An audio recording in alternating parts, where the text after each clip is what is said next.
I think we're all here. I'd like to call the budget meeting to order. And do we do the pledge of allegiance first? Thank you. I don't know. We have this. It was rise for the pledge of allegiance, please. I pledge allegiance to the flag.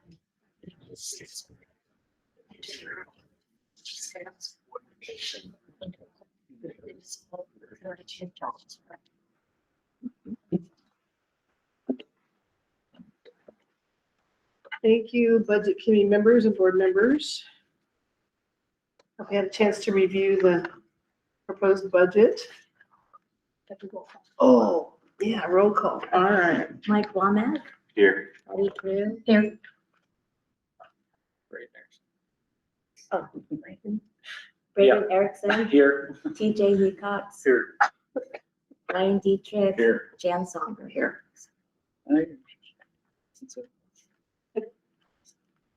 All right, open it up for any discussion or questions on the proposed budget. Are there any community input questions or comments? Do have, I have some questions. Well, I think first of all, whoever is in charge of dealing with this needs a raise because it's complicated. But there are some sections where I'm seeing reduced FTE and increased salaries. And then I was kind of piecing some of it together where we're seeing like positions spread out between various funding. But some of them I was kind of struggling to find out for. I don't know how. Do you have an example?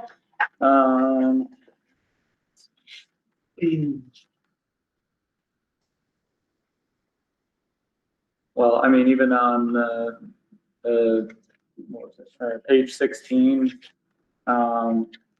we see a decrease from 8.94 to 7.96 FTE, but an increase of about 51,000.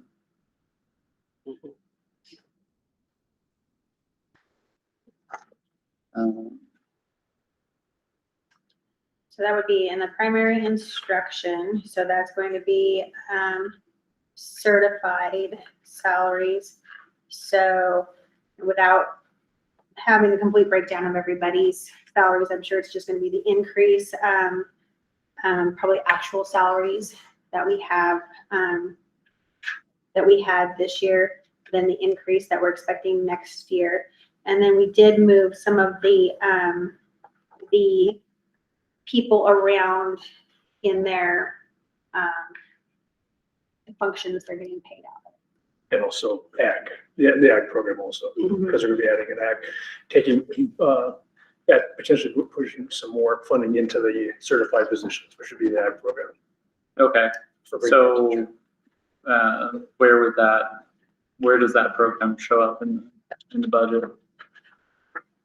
That's going to show up under, it's going to be split funded out between primary instruction and secondary instruction.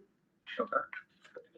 And the new SPED director also, same thing, the budget will show it in two places. Yeah. Okay.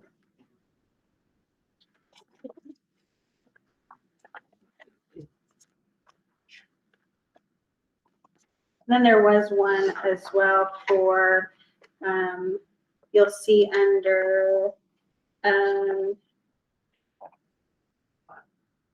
the board, the superintendent didn't, the way we just are coding the secretary to the superintendent, we just changed the function of where that goes. So no FTE has changed.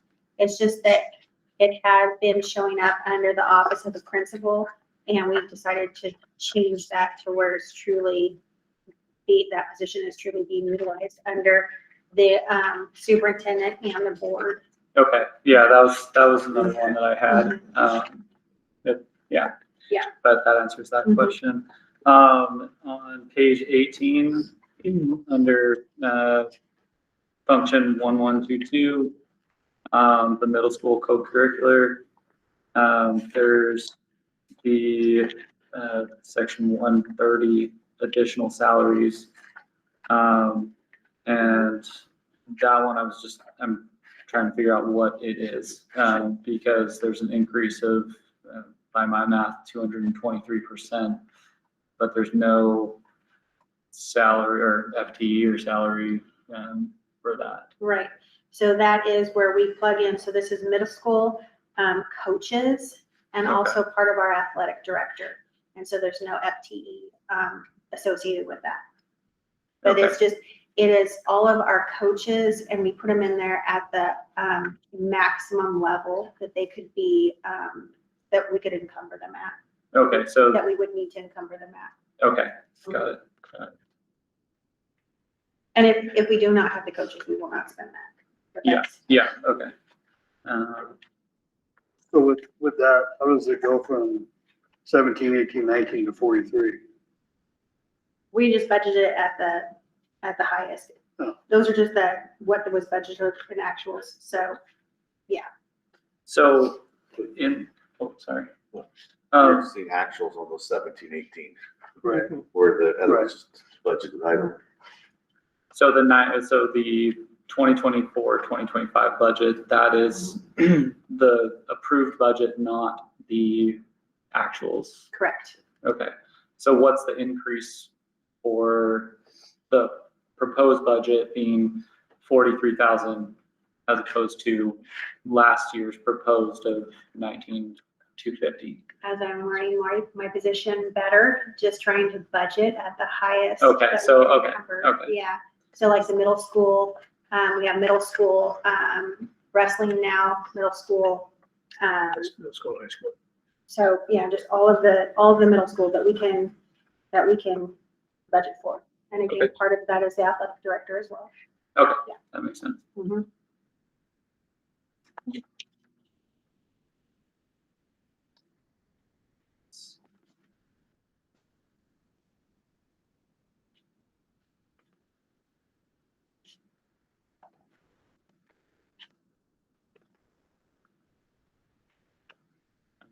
Now I'm going through, now that you answered that first question that I had, I'm seeing that that's an explanation for some of these that I would.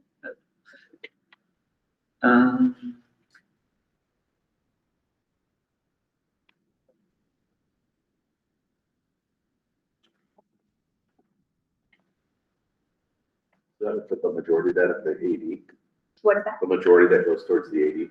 No, not the majority of it, I would say, no. But it's all the middle school, so, So you're talking about 12,000 in this for coaching. Sports, so it would be girls basketball, they're only making about 3,000.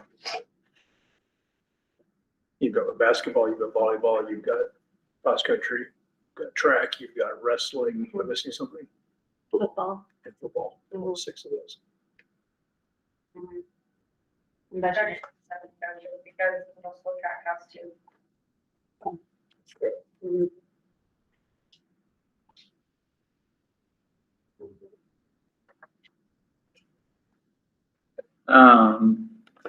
That, No, you're good. good on, okay. So on page 20, under, function 1132, under the salaries section, 100, PERS employer contribution. I mean, we're seeing a $15,000 increase in salaries. But then we're seeing, about a $16,000 increase in PERS employer contributions. Is that?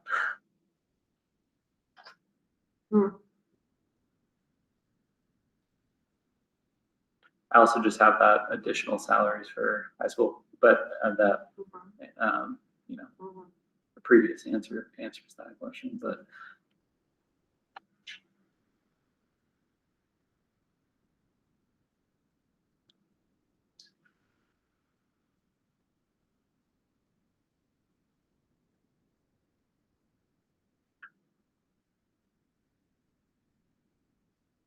Well, I'm looking at the budget from 24-25, and it looks like that we probably did not budget enough for the PERS contribution in the 24-25. If you look at that compared to the 22-23 and the actuals. So the increase, I would say that is probably, this one is probably more accurate. Okay, so it's, Mhm. is it to retroactively cover the, I mean, not having budgeted No. enough? No, Because it's still significantly higher than both of the previous actuals, right? yeah, I could look into that, but again, if we're not going to, if it's not gonna be needed, we won't spend that there. But it does look like Okay. it's more in line from the actuals. Okay, Mhm. yeah. that-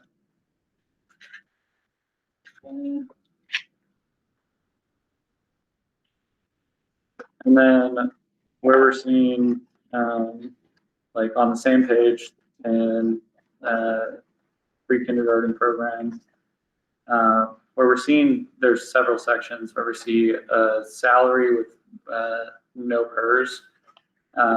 Is that just, is the PERS being put into a different portion, or are those employees not PERS eligible?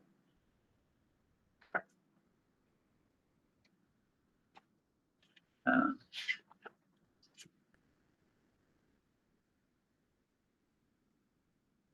Because it has, from the previous, from actuals of 2023, 2024, there's PERS contribution, and then also last year's budget has PERS contribution, but yeah, nothing for this year. Right. And it is a reduction, it looks like a reduction in, the proposed FTE, but it's still there still is FTE in that.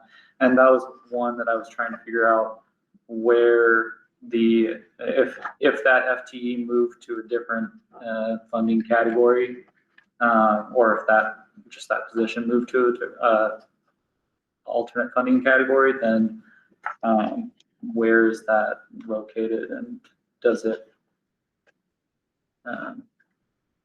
Yeah, Yeah. so that was an instructional assistant in Okay, there. That was just a very portion, and this is paid out of the general fund. This is the general fund. Yes. Most of our preschool FTE is out of the preschool promise, which you'll find in Oh, okay. 256 down there. That's And I'm imagining that a this granted- person that granted was, yeah, Just- this person, it's just probably the way it was set up in payroll, that it just did not come out of this, the general fund. of okay. that.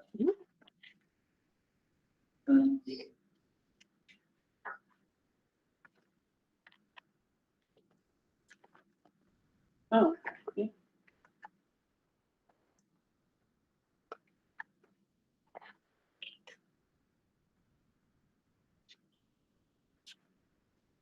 Okay, on page 22, there's an increase in certified salaries, at both FTE and a large increase, in the proposed budget.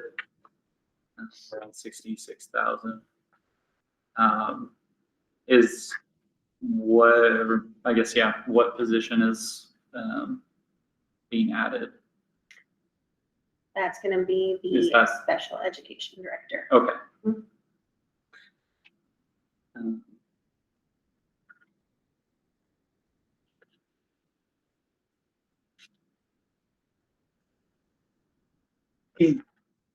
And then I did go through, and there were several sections with increases in travel out of district. And I'm assuming that is just budgeted based on, like you're shooting high, Mhm. not possible, probably not gonna spend all of Right. that. Okay. Again, isn't it quite a bit of that, I think we pull out of our SA, don't we, our student investment account, or For travel out of district, are we talking student or? I mean, in the resource room, travel out district went from 3,000 to 5,000, over the last year. I do see it being higher prior to that, but then way lower prior. So, So the travel out of district also includes, it also includes like, conferences and stuff. that people Okay. go to. Mhm.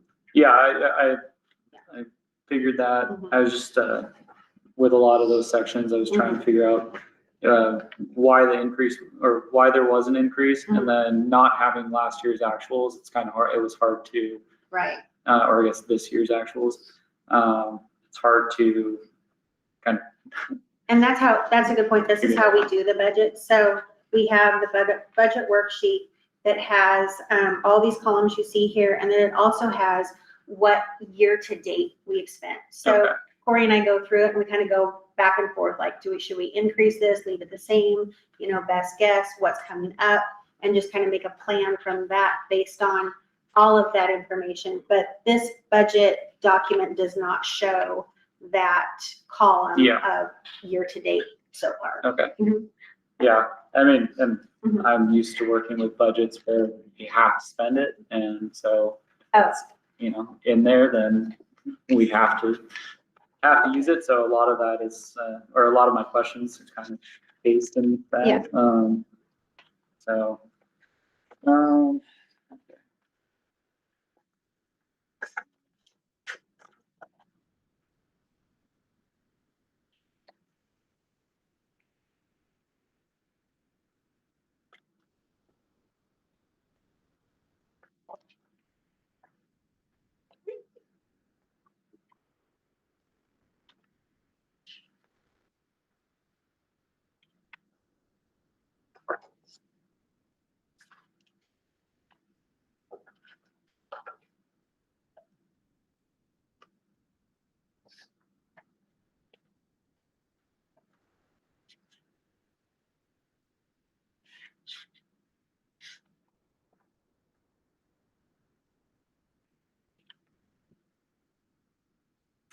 so then, that position on page 27, the managerial classified position, that is something that's being transferred over and being divided into yes. different, okay, all right. Just wanted to be clear with that.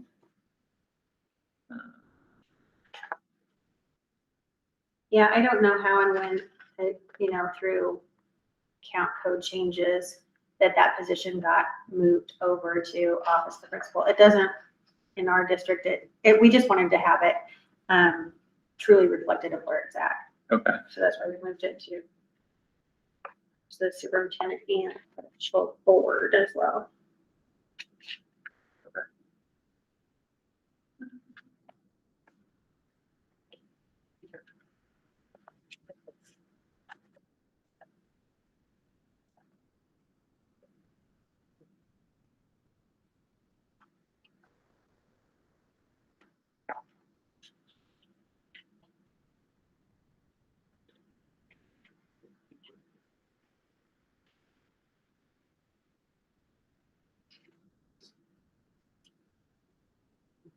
on page 31, general or fund, function 2540, the budgeted amounts for past year under 530 improvements capital is 250,000. And then for this year, the proposed is 50,000. I guess the question is, what is that, or what was the intent of that being used, and why is there such a significant reduction for this year? We did use it this year to resurface the track. Okay, So we just left 50,000 in there in case something else were to come up. But we did not, we had the track resurfaced this fiscal year. That okay, was 227. You're pretty close. Yeah, Chill was 230.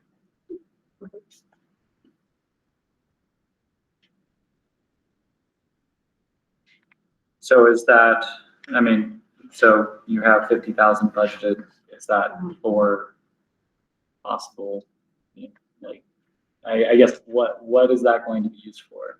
It's just, so the way budgeting for schools work is that we have to have the authority, the budget authority to spend some money. So this gives us the budget authority without having to go out and go through the budgeting process again to go Okay. through and so it may not be used for anything, but it's there in case we need it. Okay.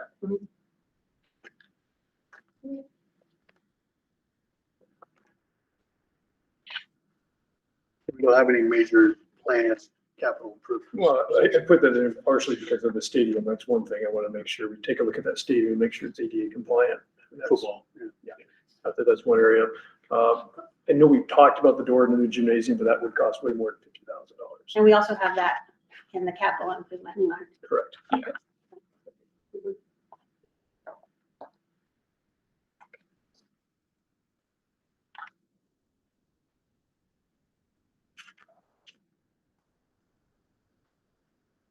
On page 32, under student transportation, we see a decrease in FTE, but an increase in proposed salaries. Is that, I guess, yeah, what's the justification for?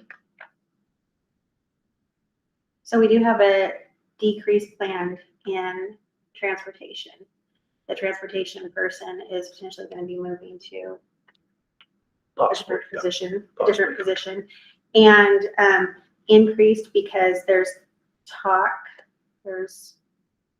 of activity buses.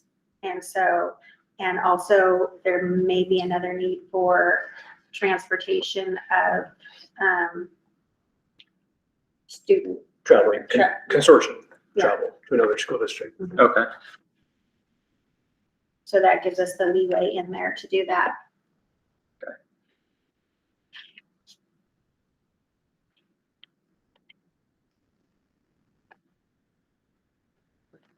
Same page, function 2660, technology services, 114, is that the introduction of a new position, or is that the managerial classified? It's Or just is that- classifying it where it should have been Okay, last year too. okay. Mhm.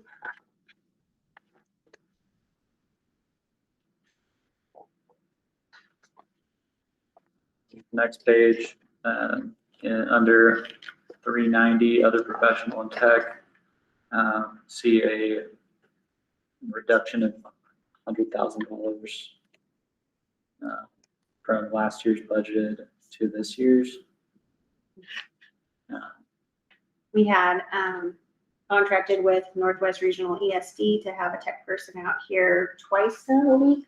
And we no longer need her services because Abby has been going through a lot of training Okay, and schooling. okay, great.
page 62. All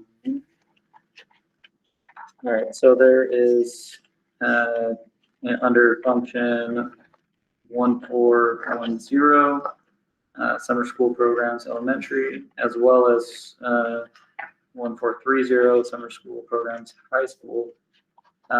See $50,000 increase last year and this year for summer school travel. And then prior to that, we did not have anything. What is that spent on? So this is the other grants, and ODE comes out with grants for summer learning, and there was talk last year that we could have received that grant. We did not receive that grant, but we needed to put it in our budget, because if we did receive it, we would have needed to have the authority to spend it, the same as this year as well. Okay, So yeah, it's like summers, and there's a lot of criteria that go along with it. So it just gives us the authority to spend it. Anything in these grants, Okay. if we don't get the grant, we can't spend it. But this gives Yeah. us the budget authority to spend it. so if it is budgeted for student travel out of district Mhm. and you do get that, Mhm. is that something that can be spent $50,000 on summer school travel? And it's, And Yeah, yeah. and that also, If we get the grant, yes. and it also goes towards, again, it's kind of misleading, but that out of district travel is also like summer camps. Because some of these grants will pay for summer camps, and so it's like travel out of districts for that. Well, it's part of, that specific grant is part of our student investment account, Okay, which is about 218,000 for the next couple of years, but they divvy it up. So part of our plan is summer programming and travel. That's just a small snippet of that fund. okay.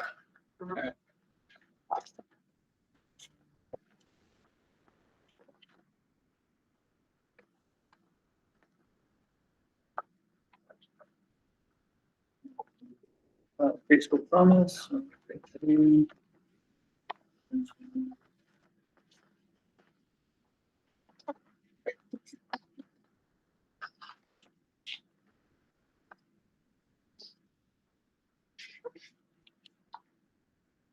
Okay, so on page 68, under primary instruction for it's function 1111, 420 for textbooks. I guess I'm wondering, where is that coming from? A alternative grant as well? Early literacy grant. Okay. Yes. And that's something that we haven't had before, or? Correct. Okay, Year two. Year 2 of it, yes. okay. And we are adopting some curriculum using that early literacy. Okay. On that same page, we're looking at additional salaries and PERS employee contributions of $47, $12, $4 for Social Security. Is that accurate for, I mean, Mhm. Yeah, this is like if we were transporting somebody, back and forth for maybe 4 Wednesdays or something. okay, And it would go under the early literacy, student transportation, and okay, I don't do all of the breakdown. It's in there as a formula, and it breaks it Okay. down when I put in the stuff. So okay. I couldn't Yeah, tell you if just, that's for sure, it just seems, exactly accurate, but that's how like, it We're gonna breaks put it that down. $3 in there, we're not spending. Yeah, I mean, on the next page too, under workers' compensation, there's $2 for workers' comp. Yeah, it's a formula. Okay, We put in the salary and then Okay. it breaks it down. all right. So, yeah, Mhm. that I am just relying on the system to do the right thing there.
And so the, on page 81, the textbook adoption fund, is that that's a new program as of last year, I'm assuming? It's not, but we did not, you can see in 22 and 23, 23 and 24, we did not adopt There's any. been no adoptions. Yeah. This administration is going through it. And we should be adopting on a yearly basis. Different, for the state of Oregon, they have requirements for adoption periods, and our district has missed those moments multiple times. Okay, So yeah, so those are the actuals. okay.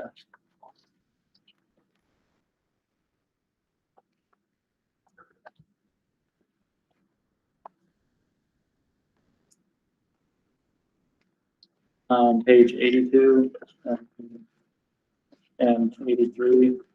I'm just curious, post-employment benefit fund. So we had a few employees who retired from the school district, I'm not even sure, 1990, in the 1990s. And they had a special post-employment benefit fund that was set up that we kept track of on a spreadsheet year after year. And we paid for some of their expenses. And we have one person left in that program that has just a little bit of a balance left. So in the next couple of years, we won't even see this on here. Okay. Mhm. So based on the, actuals for 2022, 23, 24, and then we see budgeted for 13,100. It goes about 3,000, 3,500, and then 13,120, and then back down to 5,400. So the 22, 23, 23, 24 are the actuals. Budgeted is what we budgeted for. So I don't actually know what the actuals are. I'm actually thinking there may not have been only maybe this year, just maybe even 1,000 or 2,000 actuals.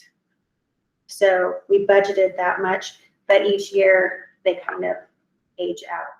Like, Okay. yeah. Okay. Mhm.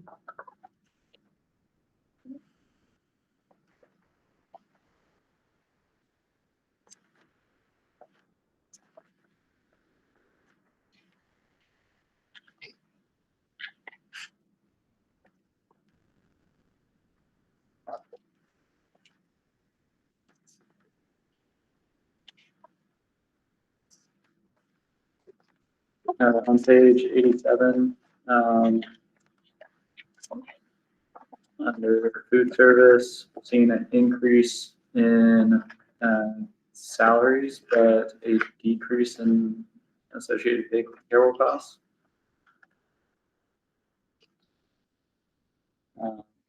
Is that an accurate assumption?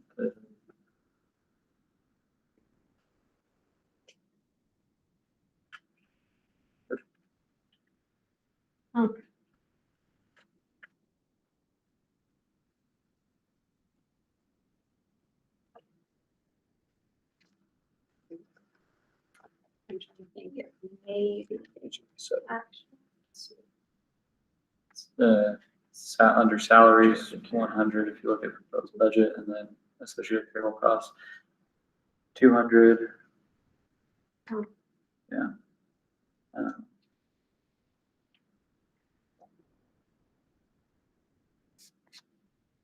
Trying to think back if I know of any.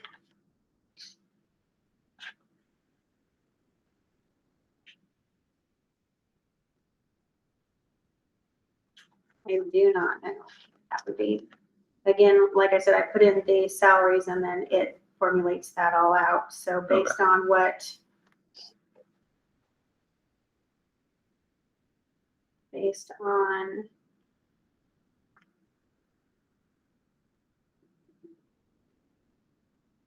trying to think if there would be anybody. I can look into that. Yeah, it's just, looking at the actuals from previous years, we're seeing pretty close to the same, if not higher payroll or payroll costs and the actuals. Although we did make some changes to the insurance this year, just how we divvy it out a little bit different this year. So I'm just trying to. I know, think that- I'm trying to think if that would factor in that at all, and I think it may. Because it goes after, again, off of the actuals that we've had so far year to date.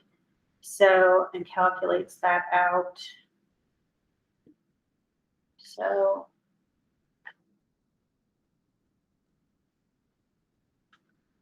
Yeah, somebody's insurance may have changed, which could just account for that.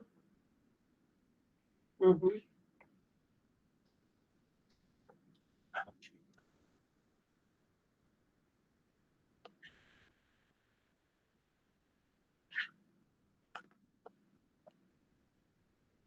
Yeah, I can look into that.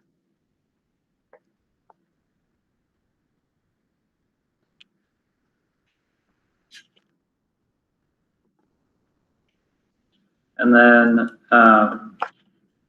on page 89, just with the capital construction fund, there's not really a breakdown of how that is going to be spent.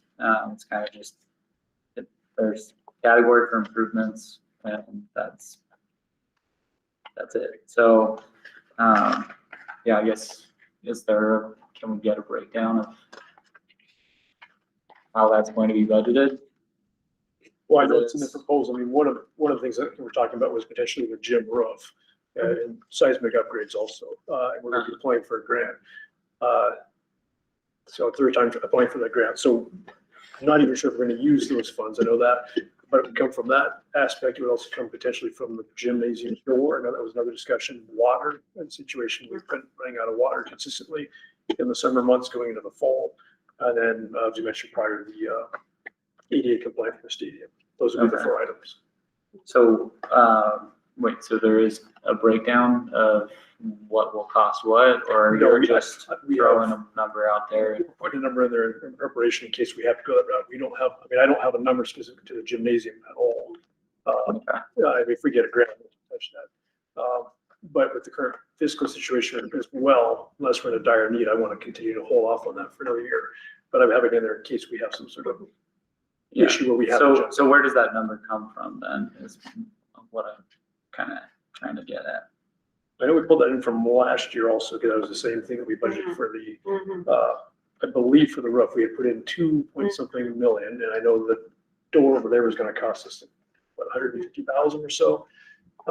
So I'm not exactly sure how we came up with that exact number that we rolled over from the previous year.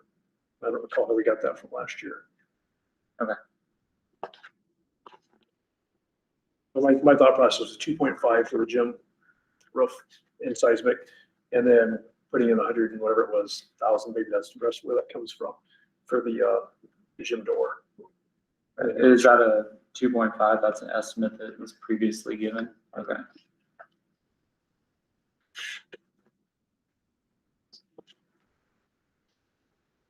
Well, thanks for bearing with me on all that. Well, thanks for going through it. Yeah, I'm impressed. good question. So, Your comb is very fine toothed. And, I like it. I can appreciate well, it it. helps just being confused. I appreciate you going through it. Yeah, the one that I'm just not sure on is the cafeteria, the kitchen, with the FTE. Well, not the FTE, but you know, I'm talking about the salary increase. I can see the insurance one potentially, but the other one just, I can't figure that out in my head. No, I do remember something about it.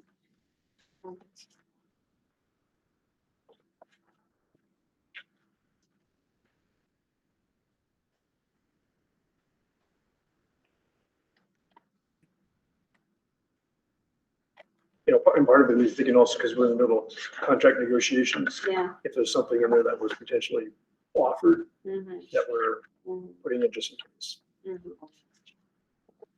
Mhm.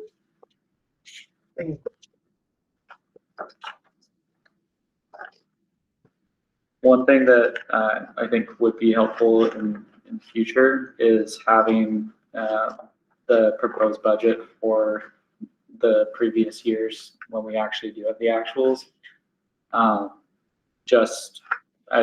at least for me, it would have been really helpful because then I can see, oh, we're not spending this much money rather than having it kind of look like, this is how much we spent, this is how much we spent. Now we're asking for an extra $50,000 in the past 2 years. So Actuals to date, is that? like if you had, well, I mean, actuals to date for this budget would be great, but having the proposed budget we have the actuals for the prior 2 years, but having some way to see the proposed budget for the prior 2 years would allow people reviewing it to say, oh, well, this is proposed, but it wasn't spent.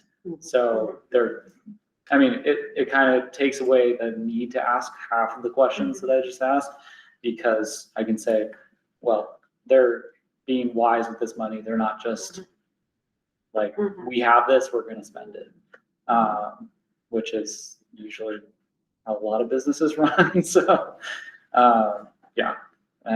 So it's just a recommendation. Would be a great category, especially since we don't have could cut out the last 3 sections for this, just looking at it portion. Yeah. I can get you those documents. Okay.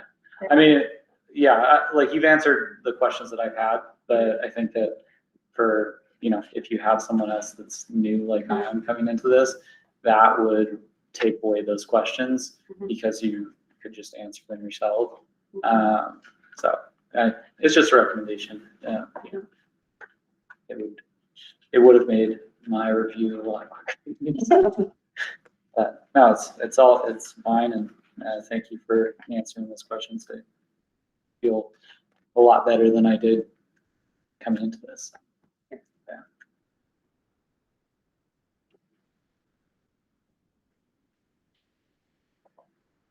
Any other comments, questions, discussion? Did we number 3? Did I miss that? We need to go back to item number 3. Yeah, number 3, did I? Yeah, because we've got to approve the Is minutes. it so famous? I signed them and brought them back. Are you over there? I seem to have misplaced my actual agenda, so that's my fault. Thank you. Okay. So do I need to ask for a motion to approve those minutes then? Okay. Regarding, do I need to read them out? We can make a motion to approve the consent agenda, which will approve 3.1, 3.2. Okay. So may I have a motion to approve the consent agenda? I'll make motion to approve the consent agenda to include the minutes of April 21st, 2025, and the budget agenda for May 19th, 2025. A second? Thank you. And all in favor? Aye. Opposed? No. Thank you. Okay, so we've hit up 4.0. Now we're, You all want me to do that all again? you are a party volunteer. Okay, so, at this point, sorry, I'm so new to this. Do I ask for someone to move to approve it, or is that for the next meeting? Well, I guess if there's any discussion on, if anybody feels pretty good on this, then we can. And now, Braden, are you satisfied with the answers that Tammy gave you, or you? Yeah, no, So I'm you're- satisfied. Okay, so you would, go ahead, so you would approve for tonight, the agenda, the budget? for Yes, tonight. yeah. Yeah, I'll make a motion to approve the proposed budget for 25-26 school year. I'll second. All right, all those in favor? That's unanimous. Thank you. All right, so moved. We've approved the proposed budget for 2025 to 2026. Do you read it because you also? Oh, this part, Yeah. 'cause I Okay. think you have to- Is that right, Elise? 'Cause, and then approve the tax rate, oh, okay. right? So do I read this and then we make a motion? Okay, we'll get there. Whose great idea was it to appoint me, huh? That was mine. I stand by it. It's hard to know once it's my partner. All right, so the proposed 2025-2026 budget is as follows. General fund, $11,007,789. Special revenue funds, $18,210,421. Capital projects fund, $2,657,075. Total of all funds, $31,875,285. With a tax, as presented or amended, this comes with a tax rate of $3.76.9. $3 and, how do you read that? $3.76.9, well, how do you read that? I would, it'd be $3.77. Okay, or round it up. Yeah, I'm stuck on like at the gas pump. $3.76.9. Thank you, $0.9 per $1,000 of assessed value to be assessed in support of the general fund. We have a motion. Make motion to approve what Jen just said. And second? I'll second. Okay, thank you, Ryan. All those in favor of adopting the budget as read? All right. Aye. Any opposed? None? None opposed. Pass, or so decided. Thank you.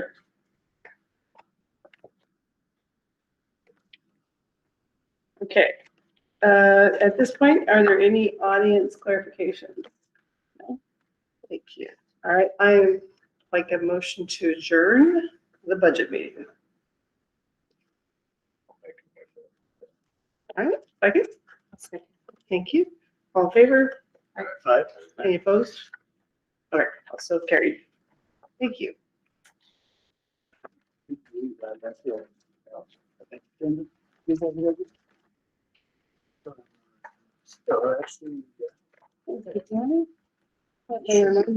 He's still gonna be part of a regular budget or a regular board meeting. The board has to approve it, so you gotta. She was just approving it. Right. We'll need to adopt it. We'll adopt it today. No, it's not on there. I think that's the next. It wasn't on the agenda, but I guess you could add it. No, we'll adopt it next because we have to have the budget hearing. Yeah, And that's have what- it yeah, it published has in to the be a paper and change. everything. Yeah. So this is all proposed stuff. So that was the Approved. approved for vote, Right. for the board to vote on, Adopted okay. at the regular Okay. meeting next. Wednesday. Okay, Yeah, then we'll have a all right, budget hearing and then, the board hopefully will adopt it. Yeah. Okay. So it's approved, adopted. all right. I assuming you don't need me for anything else? Right? That's all for the budget. Yeah. Thank you. Thank you. Thank you. Thank you, Brady. Thanks for bearing with. Good question. Very good questions. I appreciate you looking. All right, have a good night. Although all this stuff I was assuming were in your answers, so I'm. See where you break.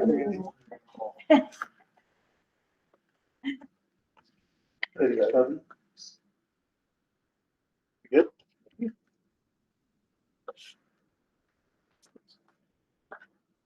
Okay, I will call to order our May 19th, 2025 regular board meeting at 6:50. Please rise for the pledge of allegiance. Wait, okay. Oh, no, never mind. Please sit. Sorry, guys. Gonna do it again. Okay. Roll call, please. Mike Womack, Here. Patty Drew. Here. TJ Hickox. Here. Ryan Dietrich. Here. And Glenn Saunders. Here. Okay, we have a couple changes to our agenda tonight. See first. We're gonna add an action item for, it was for 8.3. Moving 9.1 up. Okay, moving 9.1 up, the ag program, US update to 8.3 under new business. And it says action item. It'll be an action item. And we are going to not have the senior class on 4.0. They're gonna give us a post trip in June, I believe. So we're not gonna do 4.0. They won't, yeah, they will not be reporting tonight.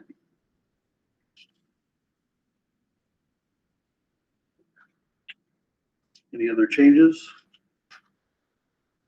So then 9.2 then becomes 9.1, just to understand. Well, they all change after 4.0, Right. it disappears. Oh, yeah, well, that's a good one. Oh. Rather than cross them all out, I'm just gonna.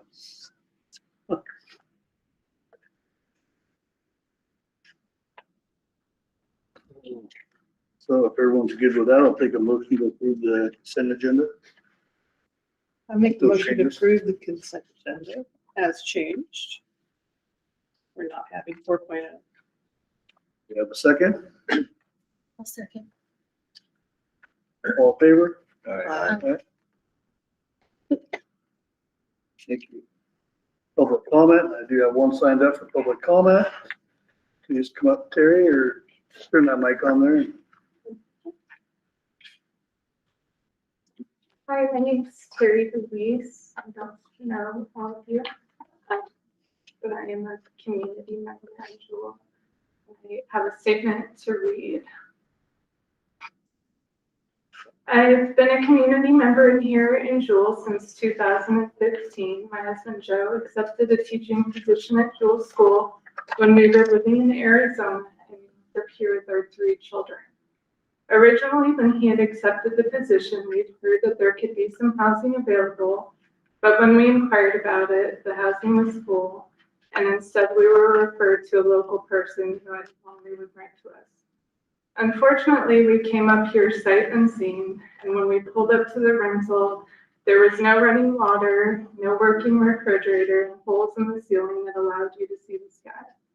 We were lucky enough that Joni Lehman pulled over one day and asked us if we were done glamping and told us about another local rental that was about to be available.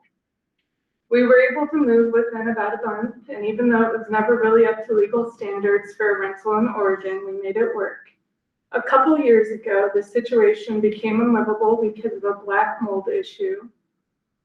Large holes in the walls and floors exposing the mold and repairs that were not being done. Items were going missing as the person hired for repairs was coming in and out as they pleased. In a desperate situation, we inquired about housing at the school, and at the time, the only housing available was what is known by some people as the superintendent's house. In the last couple of hours, I was told that the board would like the house we're in to become administrative housing again, so we will be asked to leave as it is part of an offering for incoming administration. As this discussion happens regarding where my family is housed, I want to come and put a human face to things. My husband has taught at the school for 10 years. Our oldest goddaughter graduated as salutatorian, and our middle child, Abby, is also her class's salutatorian this year. Abby has spent her last 2 summers working at the school providing maintenance support. Our school is an elementary student. Our son is an elementary student at the school as well. Teachers and other staff in school housing have real value. Asking those people to move is upending.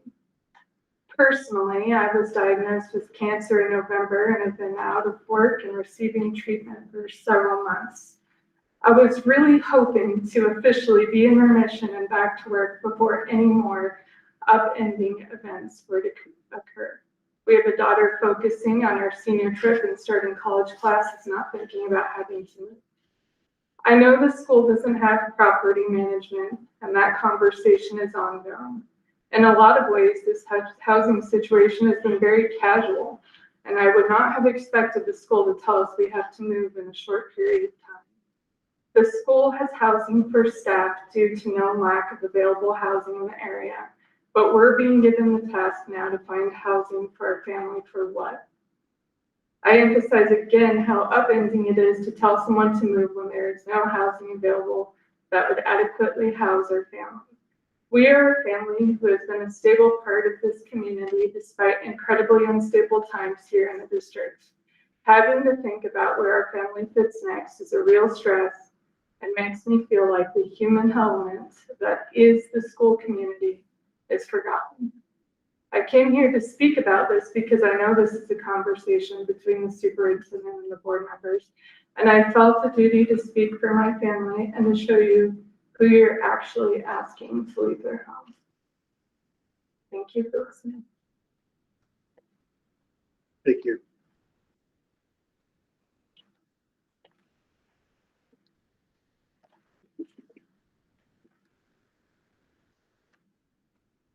Okay, financial report, questions? I did want to say that on Thursday, we received our third quarter timber revenue.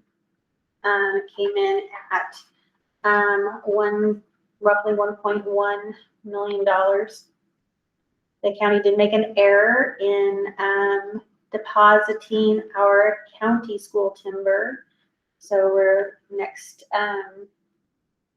board meeting, you'll see on there, we will repay. We'll just pay back the county roughly $187,000 that they overpaid us. So the timber that we We just, don't give it back. the timber money that we received more or less than what we had anticipated. Slightly more. I mean, we're still gonna be in a deficit of one and a half. Even if the next one comes in at 2, we're still gonna be a pretty good deficit. We're still up lower half. Yes. So, I was thinking 800. So it's a little bit better. we have a lot of problems with the buses. When they come, there's 2 big bus bills. One of the buses, yes, we have been, yeah. Yep. They've been in the shop twice now. I see that, very large amounts. Which bus is it? Oh, Bus I 2, I mean, is it one that goes up on the highway or is it one that just, think it's a highway bus. Highway bus. I believe after that second round, it's been, at least according to Joey finalized, it's been fixed now. It was actually gonna be headed in for a third issue, but they were already diagnosed, whatever that was. So in the last however long it's been now, a couple weeks now at this point, this bus has been running just fine. I believe it was an ejectors issues, if I remember right. oh, those are cheap. Only for ejectors.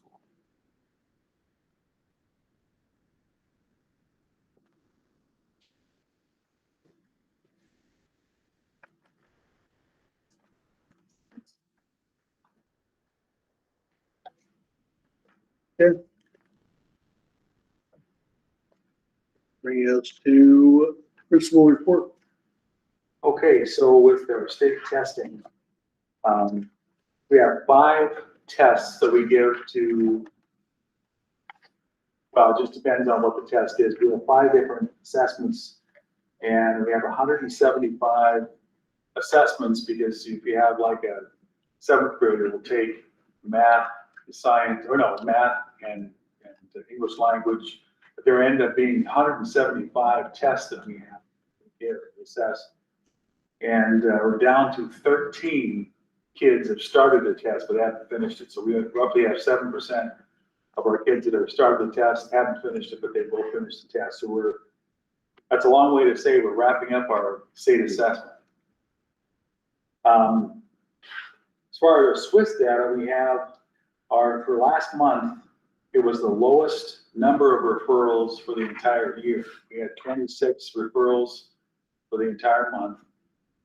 And so that was as far as that was the lowest for the year.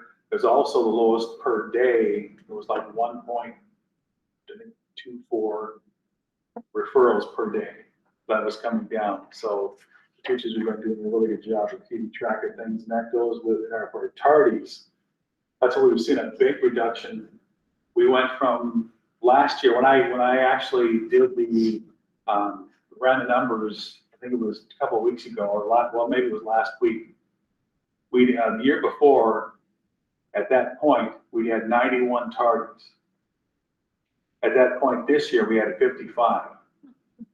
So because the teachers are out in the hallways, and it's just amazing to watch them. I mean, they're out there interacting with kids, saying, okay, well, you can hear Mr. Freeman's voice, you have 2 minutes, and getting kids to class. But because of that, it has dropped 40% from last year. That's a real celebration for us. Our bus behavior and attendance reward, remember we wanted each bus to have 35 days with no, what we call referral. If they didn't have a problem, you get a point.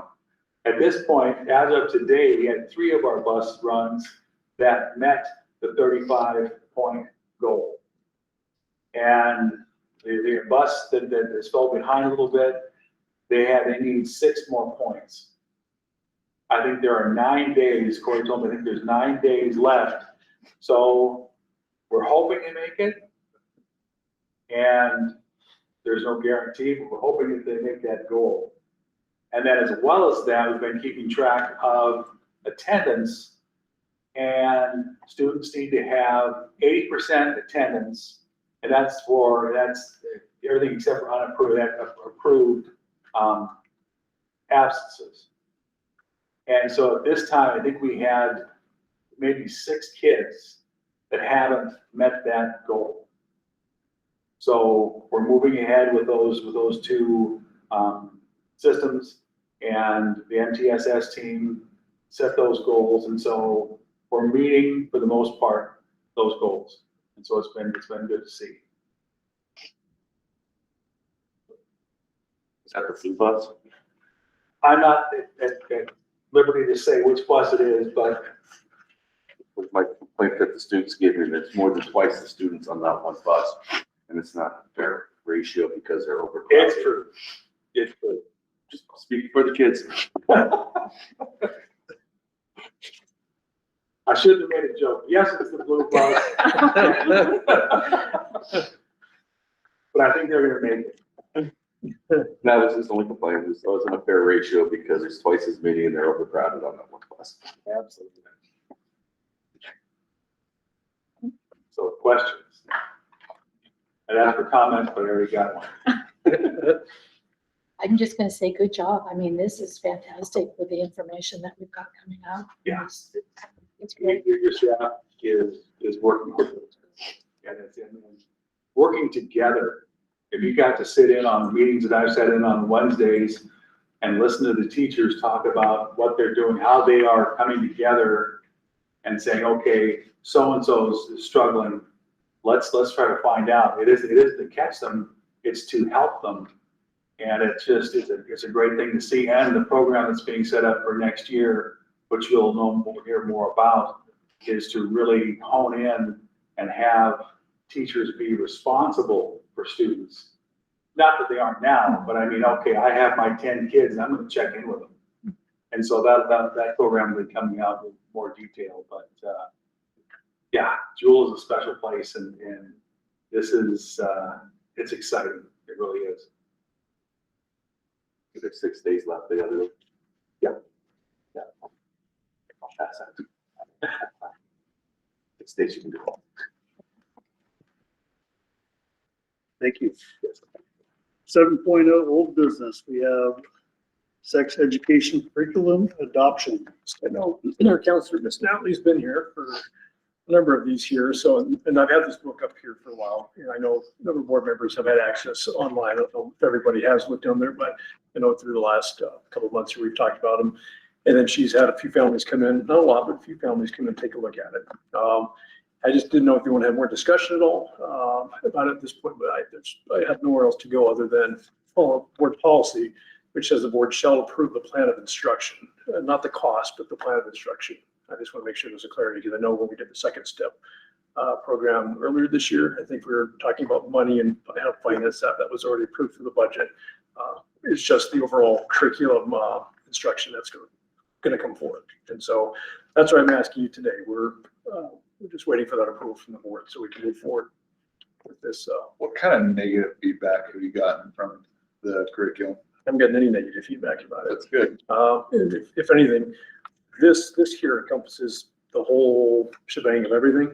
What Natalie has talked about is more of a conservative approach, which it comes through some of these specific folders that they provide, some of the hot topics that people might get a little bit entangled about because the differences of beliefs and families and how that might come out. But at least from the board members, anybody coming in the district, myself included, it's pretty conservative. And that each lesson, families have a chance to opt out of each lesson, not out of the whole subject matter, but out of each lesson.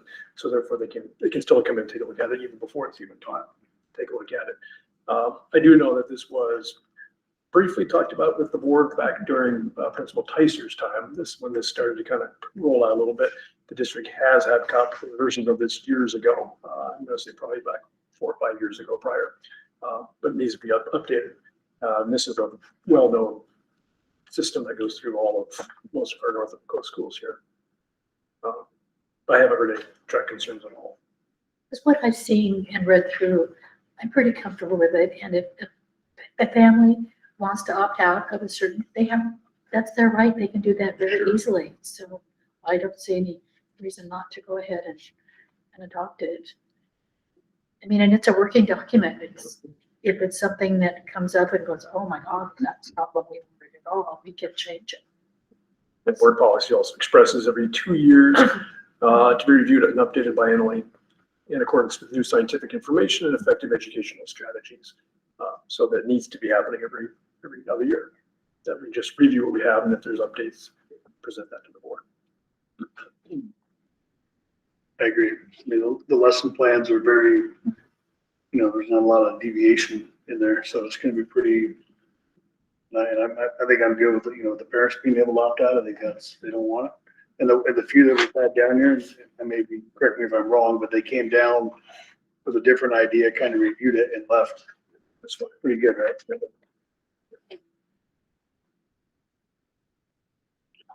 So if we're good, I'll take a motion.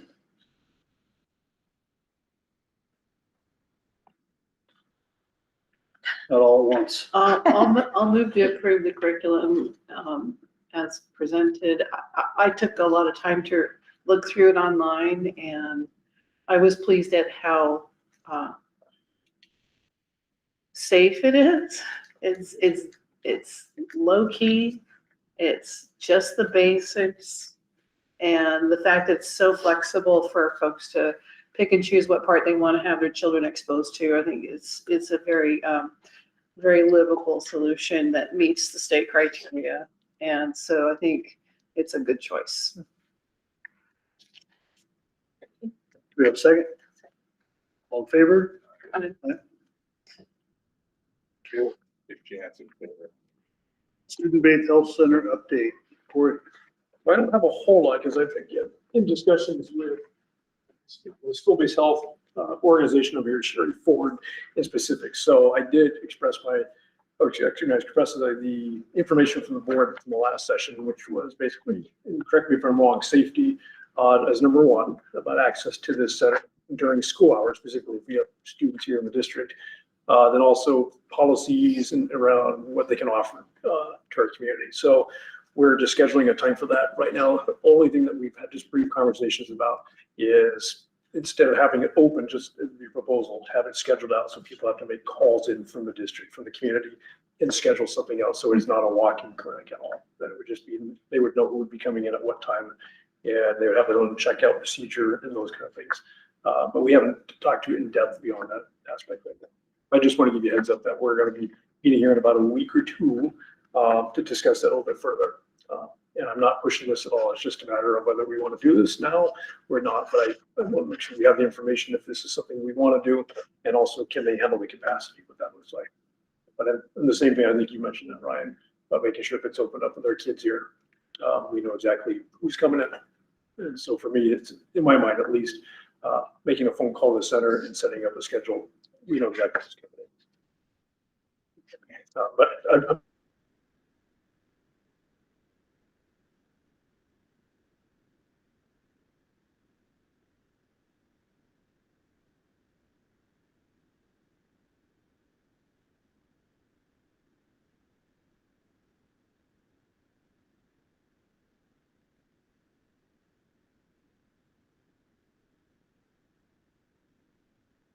We don't, Versus they can do that. well, it wouldn't be all, I mean, it would be more like specific days, like for example, we have them here for once or 2 days a week, 2 days a week with mental health services.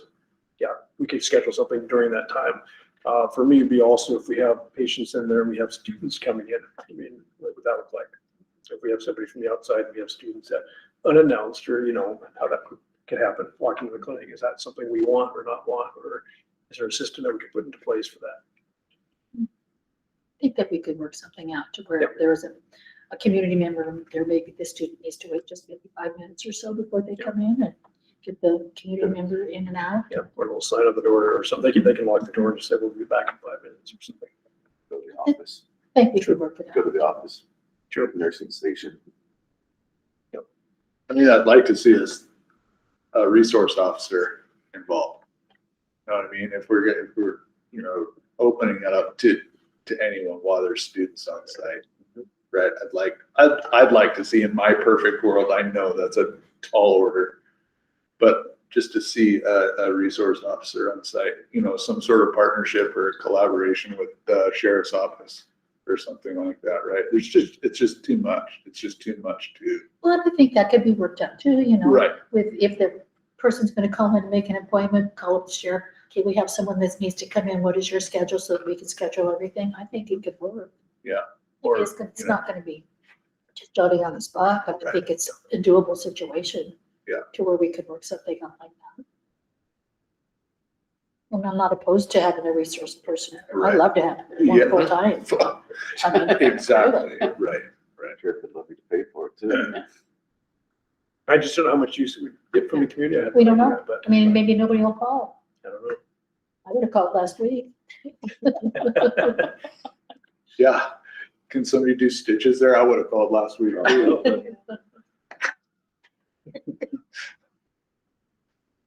Okay. New business, property management. Okay, let me grab my document here. Okay. So I know this has been, since I've actually stepped foot in the chair, so I've expressed this, but I'm gonna make an expression in a public session here. I don't know if any superintendent takes on the role of a superintendent role to be a property manager. And I know you've all heard this from me before, again, I'm gonna say on public sessions, because it gets a little bit too personal. It gets very personal at times, when you have housing, whatever situations may come up. And there's a line that I'm not comfortable crossing, but I'm in a position I have to do certain things where I'm the employer, and then I have to go into moments where these are our families' lives. And I recognize that.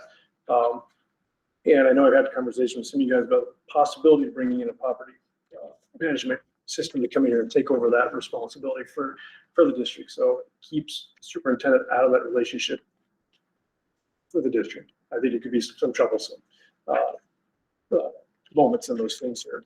So our fiscal assistant, Marcy, put together a wonderful RFP to the following organizations. I just want you to be aware, because right now you have one from the North Coast Property Management, but we did send them to the Oregon Coast Property Management, Nest Property Management, CPS Property, Beach Property, Sones Real Estate and Property Management, and the Port Town Property Management. And these are all located, some of you guys probably recognize them from Astoria, Gerhardt, Seaside, and Warrenton. And these are some of the bigger property managements out in the coastal region. Not a single one, other than the one that I gave you, is able to handle what we're asking. I believe two organizations said no, they just were too far out for them. But North Coast Property Management is the only one that responded back and said, yes, they can help us do that aspect if we wanted to do so. So I literally just provided this to you for informational purposes. I'm not saying we're moving forward with it. I just ask you what your thoughts are on this one. I've had a couple conversations with a few of you guys, but not everybody at once here. And inside, the first page just tells you their background. And then the second page talks about their service approach. Marketing, advertising is nothing we would need them to do. That's not anything. I mean, these houses fill up very quick. They're the number one thing that attracts people here. Property tours, yes, that's something I have been involved with. When we have people coming in, I have to take time out of the district to go out there and check the houses. So Mike Hinson will sometimes do that as well. Application review and screenings. I take all this information in, rent collection, that does go through our business. And whatnot. So I'm out of that after the initial, here's all the information for the hiring stuff or the rent agreements. And then tenant communications, I'm directly involved with most of the tenant communications. If it's repair work, well, that is mostly head of maintenance here for the district. And they talk about regular inspections. We wasn't stepping in. I don't know what the previous history has been with the previous superintendents and how that works. And I told Mike I'd like to do at least annually once a year. When the summer months come up, just to recheck, pull off the rental agreements we have and look at the house and just make sure everything else is being followed through, like the pets that we have. We have a number of pets, or do we have a pet or do not have a pet? Look at the damage in certain areas. Look at some of the high-end needs equipment. Because we've had, I know one of the houses was in here for one of our previous tenants here for, I'm just guessing, 8 to 10 years or 12 years. And there was no knowledge of anything in that unit about what repair had to take place. So when that person left, there was lots of money that had to go into that unit, but we hadn't had any maintenance time put into that because we didn't know. And we respected that privacy, but it would be one of those once a year, we just regularly inspect. Here it looks like it's every 6 months. And it would not be district employees, it would be property management people. What else is here? Legal compliance, I do worry about that also. So they want to make sure they comply with local, state, and federal housing laws, eviction protection, record keeping, all things that take time out of the district. And we have to go into those areas. They have technology and tools, which is pretty neat also. That's something I think we have to that level for all of these components here.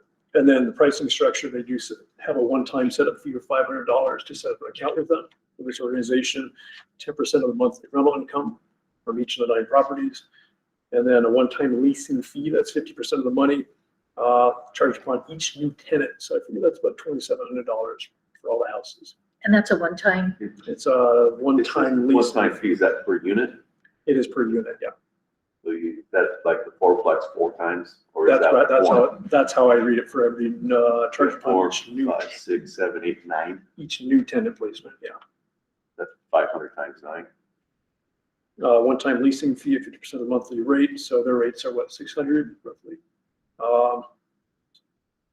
Yeah, I think I figured that into the rate. It would be about 2,700 if everybody were to get up and leave. We had to have them all come back in. It'd be a leasing fee of 50% of monthly rate. And then $150 property inspection. So 300. Actually, never mind. I'm way off. I'm sorry. That's what I had the wrong number on there. The 2,700 is the $150 each visit twice a year. So it costs $2,700 to do the property inspections. Percent monthly rental rate. I mean, you're talking about $300 for the fourplex. And then for the superintendent house, I'm guessing 600, 650 somewhere. It's about half months worth of rent. And then repairs, so that's another aspect. We've been taking care of that here in the district with our own employees, with our own funds coming out of the, the payments for the rental payments to pay for these. But it's $95 for the first hour, $75 for each hour billed in quarter increments. that was going to be one of my questions after I read this.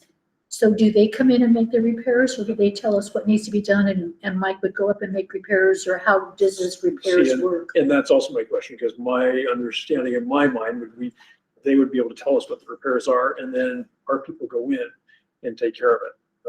But if we end up going with this, to me, it reads as if they go in and take care of it. That's kind of what I thought, that. Well, I'm sure it is 95 for that. Yeah, Yeah. sure it is. Yeah. Sure, that could be negotiated probably. Well, that's what I would have to. And then building materials, who would pay for the building materials? Do we pay for those, or does that come out of the Once monies again, that we? Pretty sure it comes out of ours, because they go out of business pretty quick. Yeah. If they pay for all that. But I didn't know if some, Oh, yeah. Oh, no, I hear you. They So- don't send their own contractor out. They've got their own insurance liability. But I'm just throwing it out there because this really does take time out of my district functions. When you've got turnover in the housing, it can get expensive already just to turn it over. I mean, we're looking at one unit right now that can get ready to turn over, and I won't go into it, but it's not going to be cheap. It's not going to be cheap. When do you want to make a decision on this? I don't know if any time is a good time. I mean, I feel like you could, if you want to take a look through it, I can have some more conversations and come back and see what they might be able to negotiate with some of these terms. And if you guys have any suggestions or things, if you've looked through this with the board, just say, yeah, you know, maybe ask them these questions, or maybe they could do this or that. But I would say definitely not tonight. No. But I would say sometime. I'd like to see, you know, as far as, I've been hounding Tori on this for quite some time. I don't feel like it's anything that the district should have to be doing. It's too small of a district where everybody's way too personable here to be your landlord and work with you the same day. And there's issues in one house could be, it just seems like a nightmare to me. I know I'd like to see this taken off of your to-do list. I'd love to be, hopefully they can negotiate a little bit with the, you know, the labor portions, because it'd be great to use a local contractor to have do some, you know, if the local guy could do the work, have a local guy do the repairs, keep some of that in the valley. But I don't know if that's all rolled in the morning, that's because that gets broken up. But if they had a contractor that they worked with all the time, it would be really nice if they would come out here, because a lot of times people don't come out. Right. Right on their website. Yeah, it says they have a dedicated team for handyman and repair projects, but they have subcontractor management when needed. And sometimes it just depends on how busy we are. I mean, we could have projects all over the place that are maintenance. And when I was just swamped. How's that gonna look at here, if you looked at this based on what we charge for rent? Based on our I mean, you have an idea what it costs us to maintain them. Well, part of it is, I mean, how often are we gonna be getting new people in and out of these things? Because my idea is I like to be able to keep them in there as long as we Very can. nice. Because it's a change of fee all the time. I mean, we're talking about, I'm assuming the charge to set up an account, once we've done it, that's it, no matter how often we stay with them. But if we're, where's that? But we're talking about the 50% monthly rental rate charged upon each new tenant, and maybe that's not too much. I mean, I don't know if we're pushing people through there. But the amount of time that I spend on this, and that Mike and his crew spend on it, it's a lot. I mean, it's a lot. Well, and with regular maintenance and inspections, it'd probably start saving money. That's a Well, that good point. itself would. Well, case in point, one of the houses in the back here of the district, what we thought was, I believe, just a rot, not just, but a rot problem, or mold behind the kitchen area. Once they yanked everything out there, mold extended all the way through into the garage, where they found an ant's nest, they found an ant's nest back there. Then they realized that it was starting to rot underneath, there was a water leak behind the kitchen sink, and it just poured all the way through in the foundation, not the foundation, but the wood flooring, everything else extended past the hallway with this divider. The siding had to come all the way off. I mean, it was a disaster. We just put in new. This is just recently, right? Yeah, this is just starting this summer too, what we just read. So, Mike and his crew and whatnot spent a couple months or more, 2-3 months up there, and now it's one of the best houses up there. But whichever one you just said, if continual maintenance, inspections of these things on a continual basis, probably could have caught those things.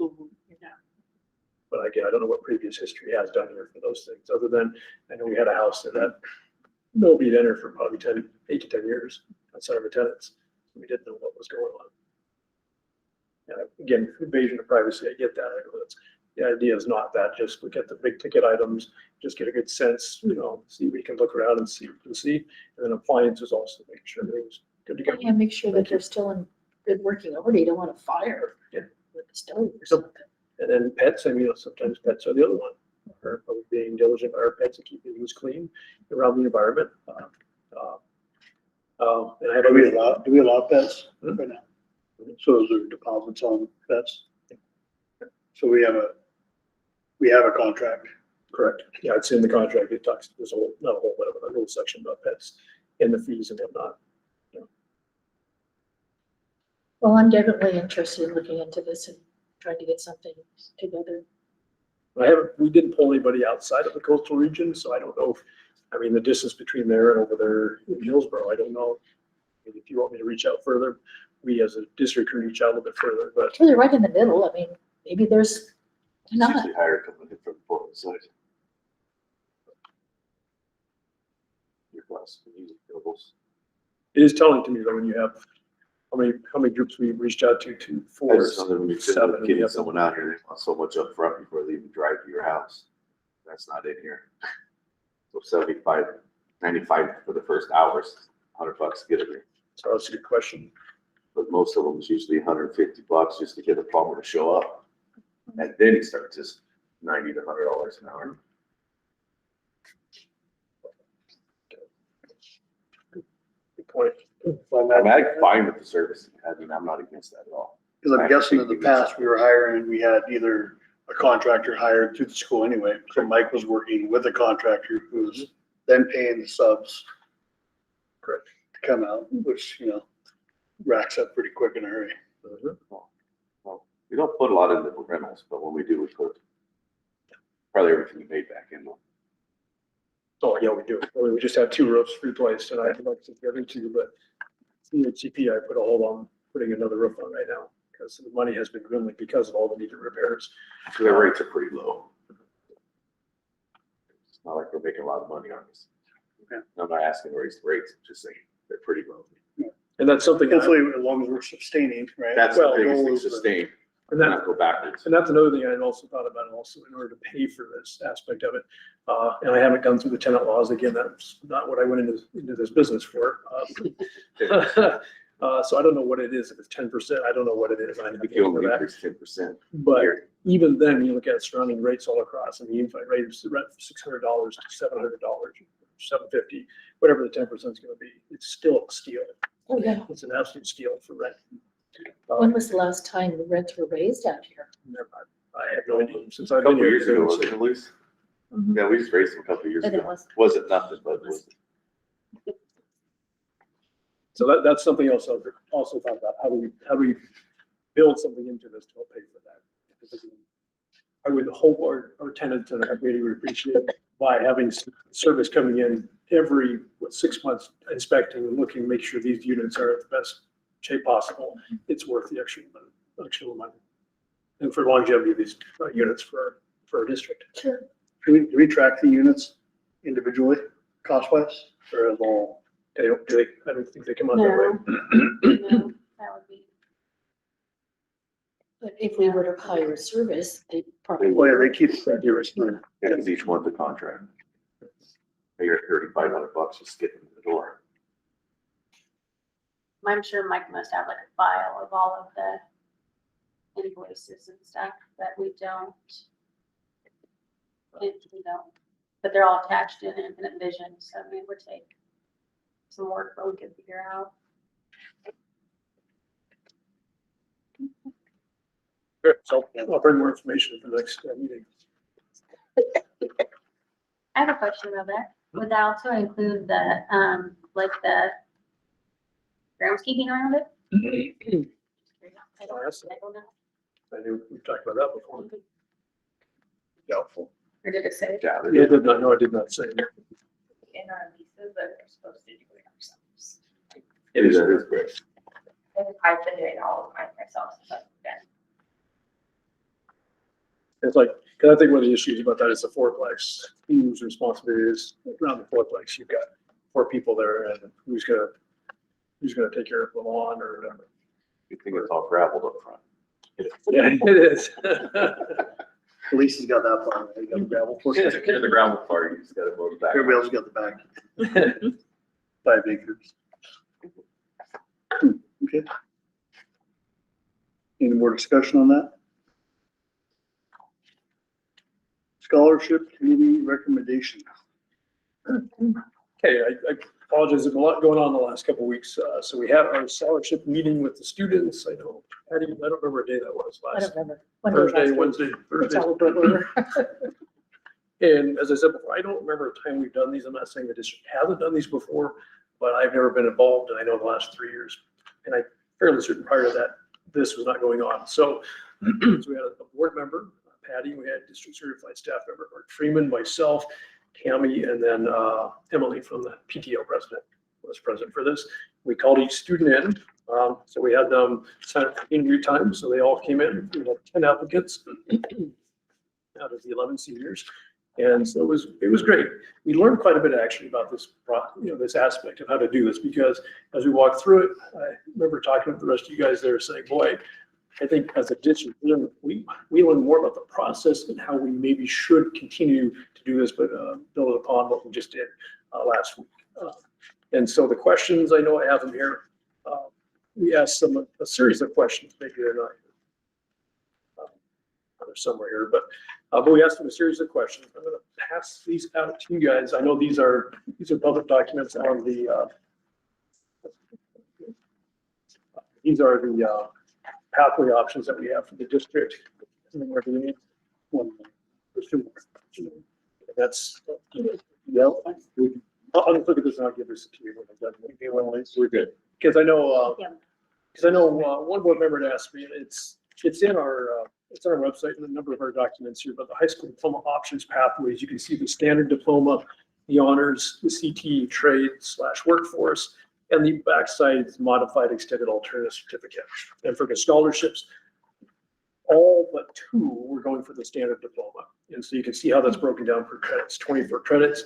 The honors is 26 more credits, but you also have to exceed language arts, mathematics, science, state test assessments, demonstrate essential skills. I mean, there's just a number of things. You can see a list there for the honors. I don't want to go through them all. And so they have to meet that. We have one student right now who are going through everything right now. We haven't quite finished it up yet. They took their language arts assessment yesterday. So I can't say for sure if they've got the honors aspect of it here. And the honors is worth $12,000 scholarship. I mean, you think about that. What school district offers a $12,000 scholarship when you leave? I mean, that's amazing. And then we have one student who's doing the CTE trades. You can see what that is. You can see how the GPAs and senior projects, community service, CT 3-year completer, OSHA 10 certification completion, just going down those lists. And we do have one that has hit all those components, senior who's graduating. And so that is a $10,000 scholarship for them. And so we've already went through that process with that student. Then the other 8 individuals are going for the standard diploma. And we talked about that they had to have requirements for completing a district diploma, which we're in the process of looking at. All of them are currently, as we see it. GPA of 2.50 and attend at least 2 years in the district. Full-time senior year with an average attendance record of 90%, and that's with excused absences. I want to make sure we clarify that. And then, let's see, must complete an application by April 15th. Every single one of them did. And eligibility of the scholarship expires 4 years after being awarded. And then on top of that, they have the pathways to get to make sure they meet these components, such as the senior service time, which is 6 hours. And then also if they exceed any state assessments, we're figuring that out. And so I've got the list here from a post-secondary advisor of everything that's taken place with our students. And so we're finalizing all this information. What I need from the board is at the end of the board policy, it states the committee will make a scholarship recommendation to the Jewel School Board for approval at the May board meeting each year. And so here we are, month of May. And so representing the scholarship committee, I'm going to ask for your approval to move forward with all 10 applicants for their maximum award that is allowed for them for their diploma pathways for their scholarships, pending that they've hit everything, and we're contingent upon that they've hit every criteria required, which, as I told you before, I'm going through that process with Ms. Alfred right now, post-secondary, and pending that they're doing that. If not, obviously I'll reach out to the board, to anybody individual-wise, and also to the families as well. But right now I'm just asking for authority with the assumption that right now everything looks good. Then I have the authority to go ahead and forward it, offer these scholarships for the May graduation. Do you want a regular motion or Yeah, do we you? use them. Well, since I was on the committee and I was thrilled. I mean, I kind of, when we first talked about it, why are we doing this? We're going to automatically get these anyway. It was a wonderful experience listening to these kids, the students that we have. And it was just eye-opening, and they've all got a very good vision on what they're gonna do and where they're going, and I thought it was great. So I will make the motion to, you want to approve the scholarships as recommended, or, It's saying, board for approval, yeah, for recommendation. Yeah. okay, make a motion for the board to approve the scholarship committee recommendations for our students. I'll second. All in favor? Hi. All opposed?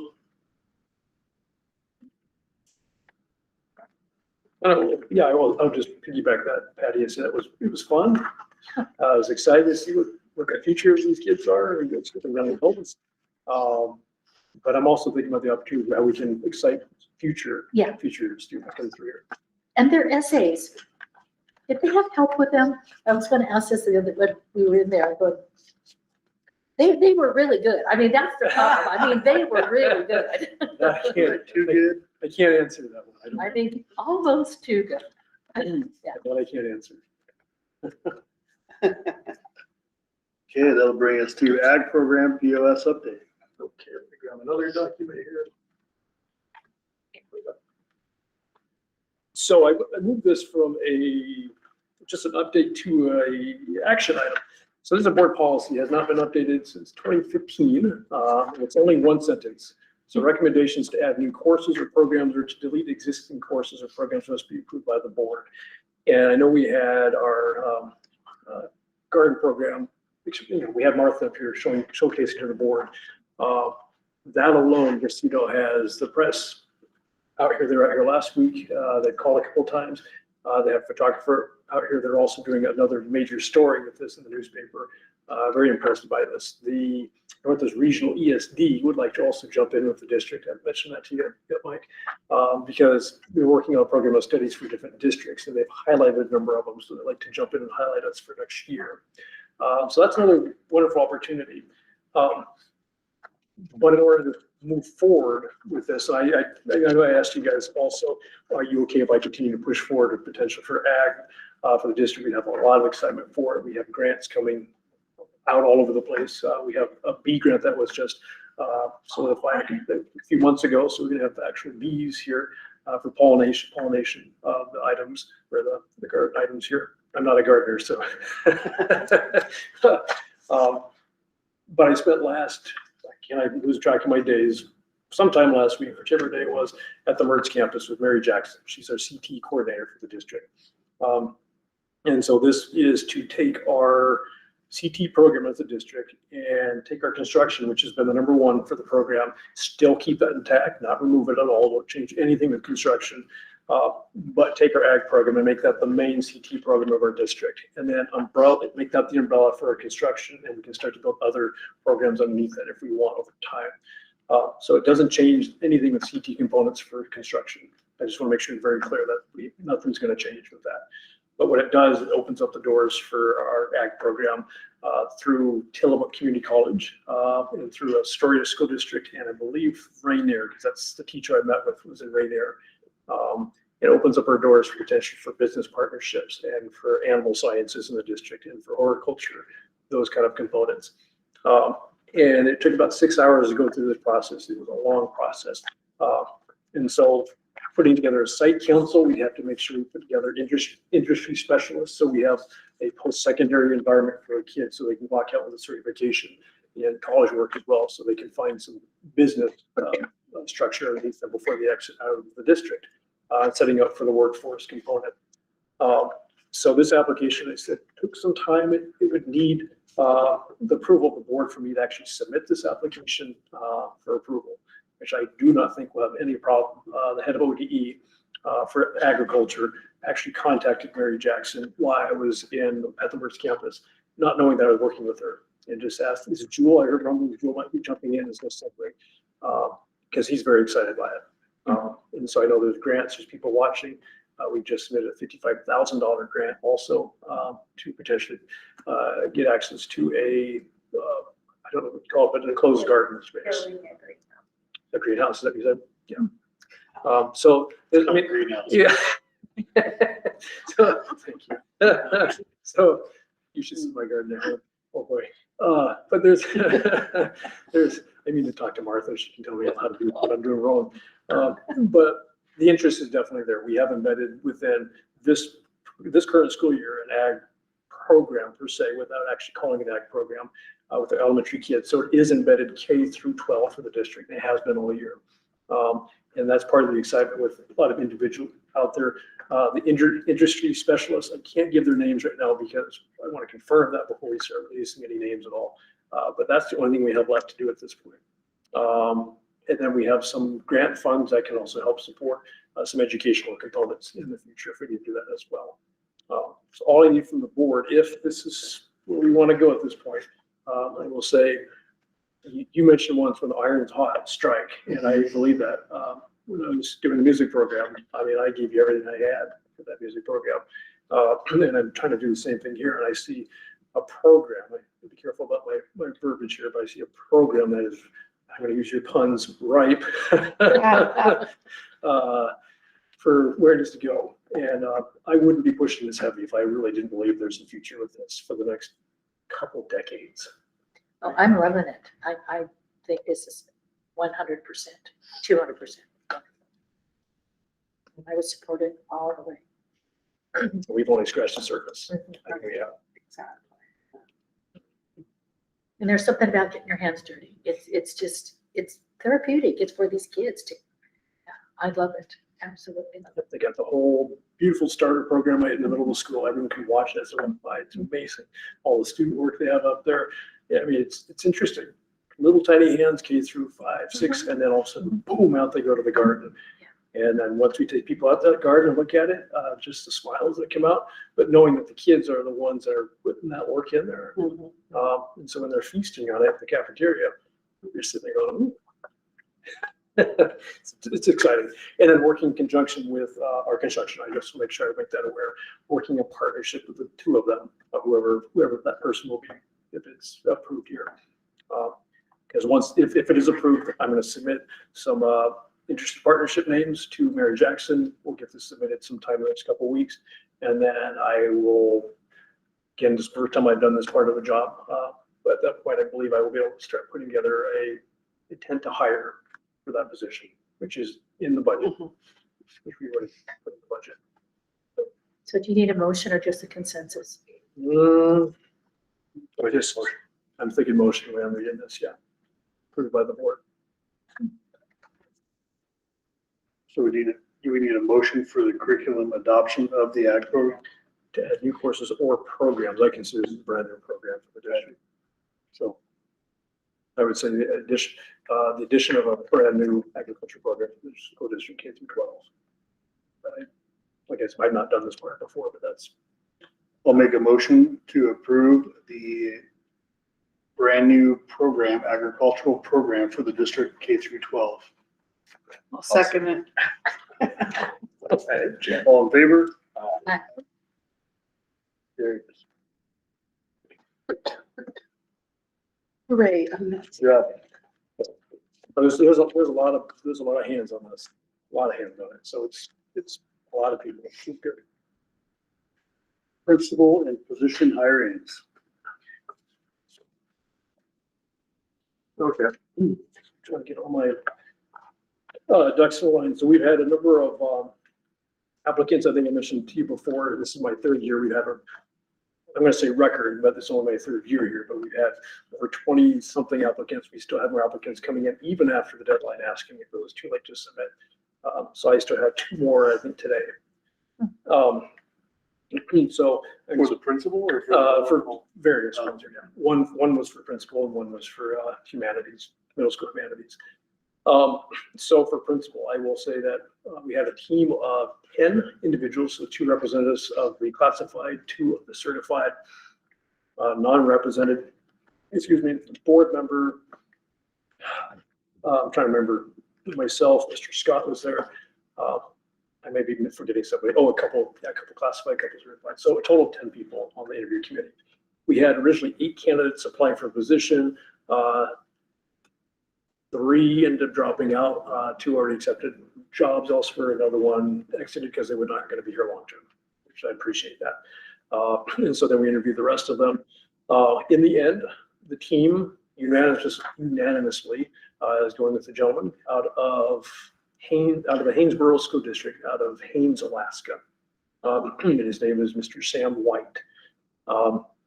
And he has that admin license for Alaska and his teaching license as well for Alaska and Washington. So I have to work with TSBC to make sure he can get his Oregon endorsement reciprocal to come over here. His beliefs in shared leadership, restorative practices, and using data to identify where we grow.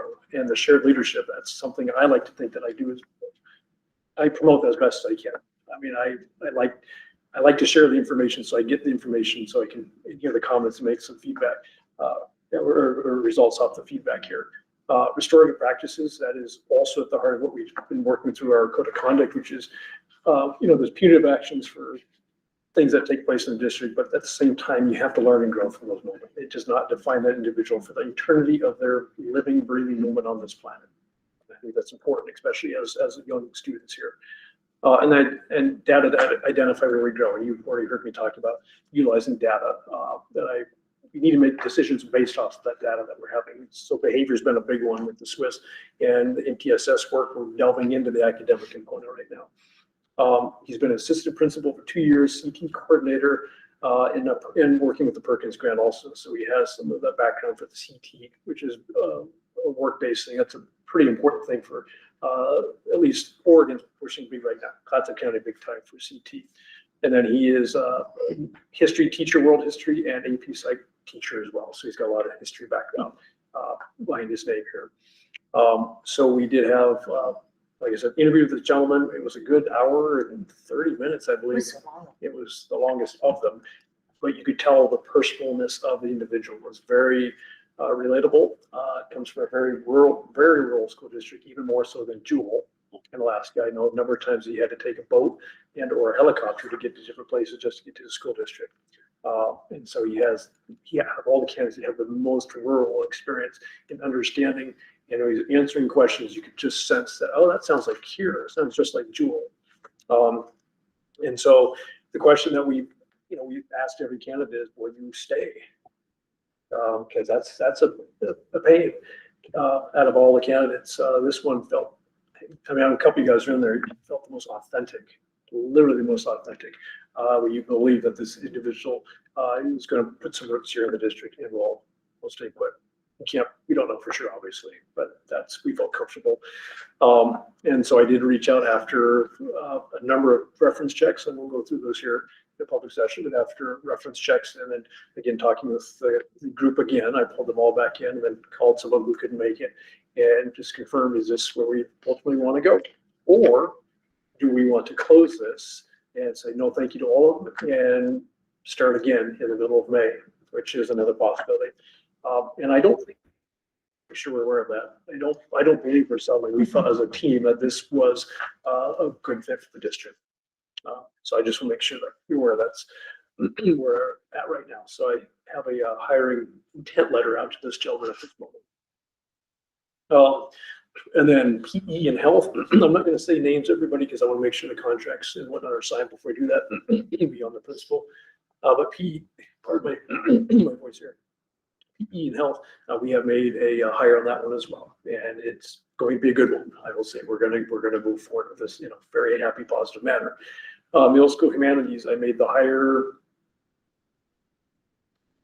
Headed down to the state band championships. I was headed down there and I pulled off the side of the road at Banks because I wanted to secure that opportunity, and I was able to make a hire for our humanities, middle school humanities teacher. We had 3 applicants for that one. So I was able to make a hire there. Music made a hire also, an individual with, and I would say, when I say extensive, extensive knowledge and background and experience, I mean extensive. I was floored with the amount of experience this individual has. So they're greatly intrigued by this small district, and they want to see what they can do with the program. So that's, and me being a music guy, out of all these components, I'm gonna use another pun, that's my forte area. So very, Is that person kind of local or are they from far away? they're from Rainier. Oh, that's not far away. Yeah, Rainier. Okay. So they'll be traveling up every day from Rainier. Pre-K lead teacher, I can say openly, we've rehired Christy Renville. And Christy Renville is coming back to run the preschool promise program for our district. Again, our district, we don't have a lot of applicants coming through all the time. But she came in and she fit the needs of the preschool promise program for sure. So she's coming back in. And then the other one is the SPED director, which I won't mention right now, but we made a hire. We had 2 candidates coming through for SPED director. And I mentioned in my budget message that that's incredibly important position that I see in the district, impacting probably over 20–25% of our student base here in the district. Like I said, I won't say other than there's 11 years of experience with this individual, and they know what they're doing. And they're very, very strong with their background. So very excited for this individual as well. They've accepted, all these people have accepted the positions here. So any questions at all? What, is there any positions still open? I'm sorry if I missed that. No. Everything? I had to pause because May's not done yet. We got the positions hired. Good. Because I don't want to be doing this in June and July like the last couple of years. That was one of my goals was we're going to get through this. But I also think the aspect of going to the job fair and getting your information out there earlier. You're learning lessons as you go through the roles here. It was very helpful. So overall, yeah, good quality candidates, fairly high for almost across the board for almost all.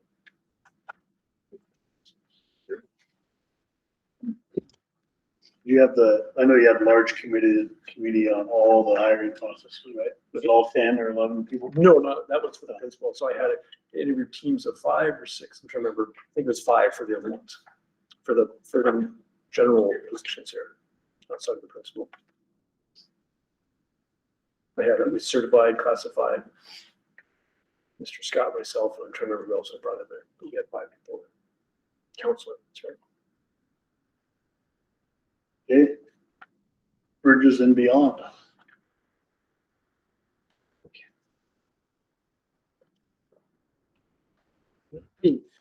So, Mr. Scott, I might have you actually express this a little bit because I was not here during the day aspect when I wasn't able to be there. I was there for the family event. Would you like to express a little bit about the one that took place? Oh, sure. Yeah, we had the elementary, it was set up like a science fair where they had the different stations for vaping and then different narcotics coming around. They also had, I guess that was for the evening. They actually had Narcan that they distributed. And I actually got a couple boxes because we walk on the beach and you never know, we'll come upon somebody. But it was very good. The students went around and it was like a scavenger hunt where you go and get things signed or prizes. The kids were excited and we were still talking about it. Like the first meeting that we had with the Catch My Breath, they were talking about that and taking it very seriously.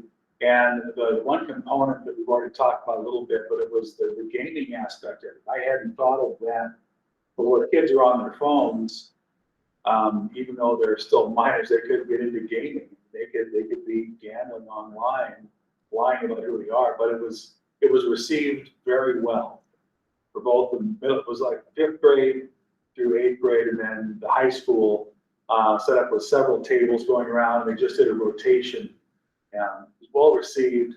And I think that I know that Corey wants to continue those types of things, and it's so important that this isn't. We are a one and done, and that's very good. But it was well received and well done.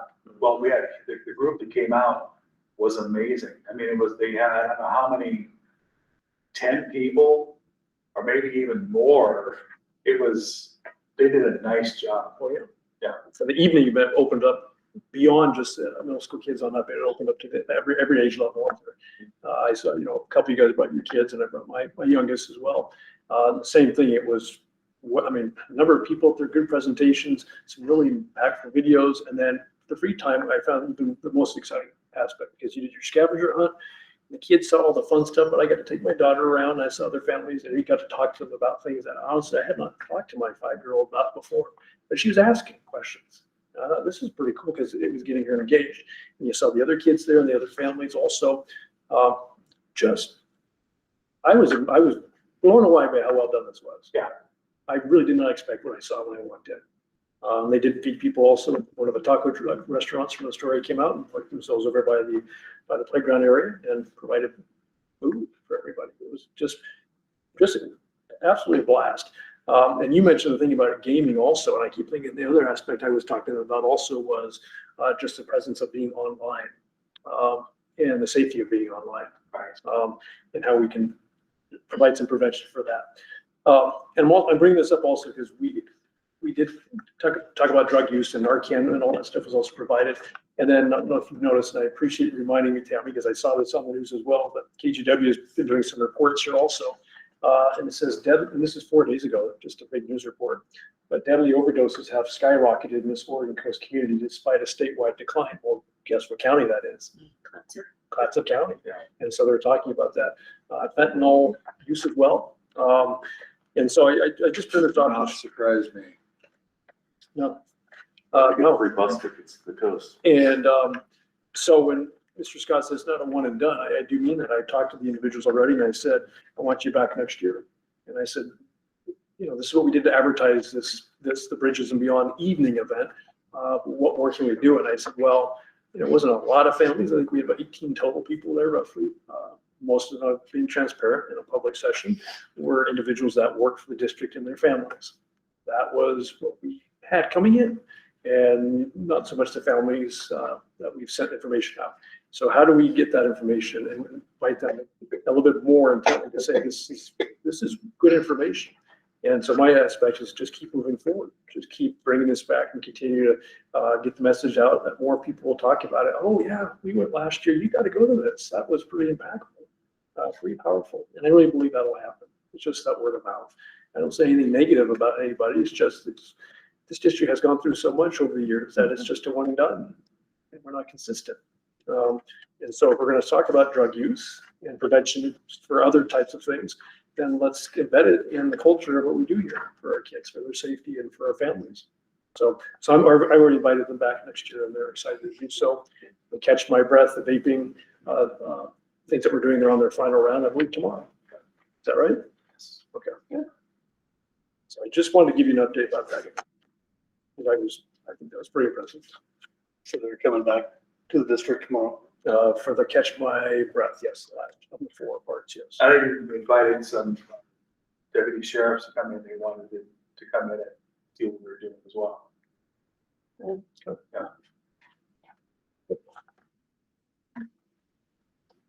Okay, Pioneer Days.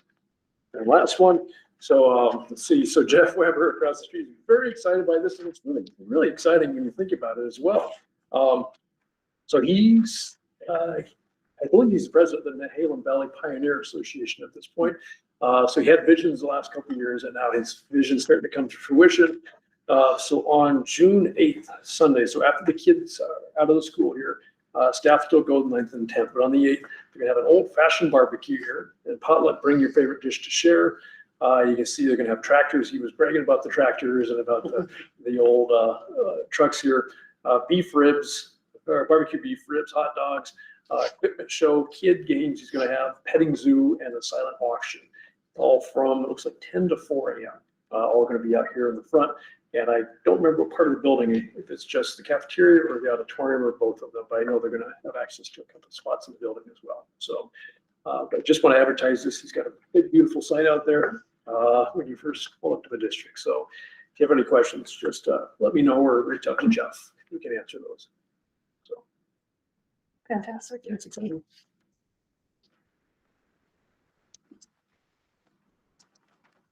Audience clarifications.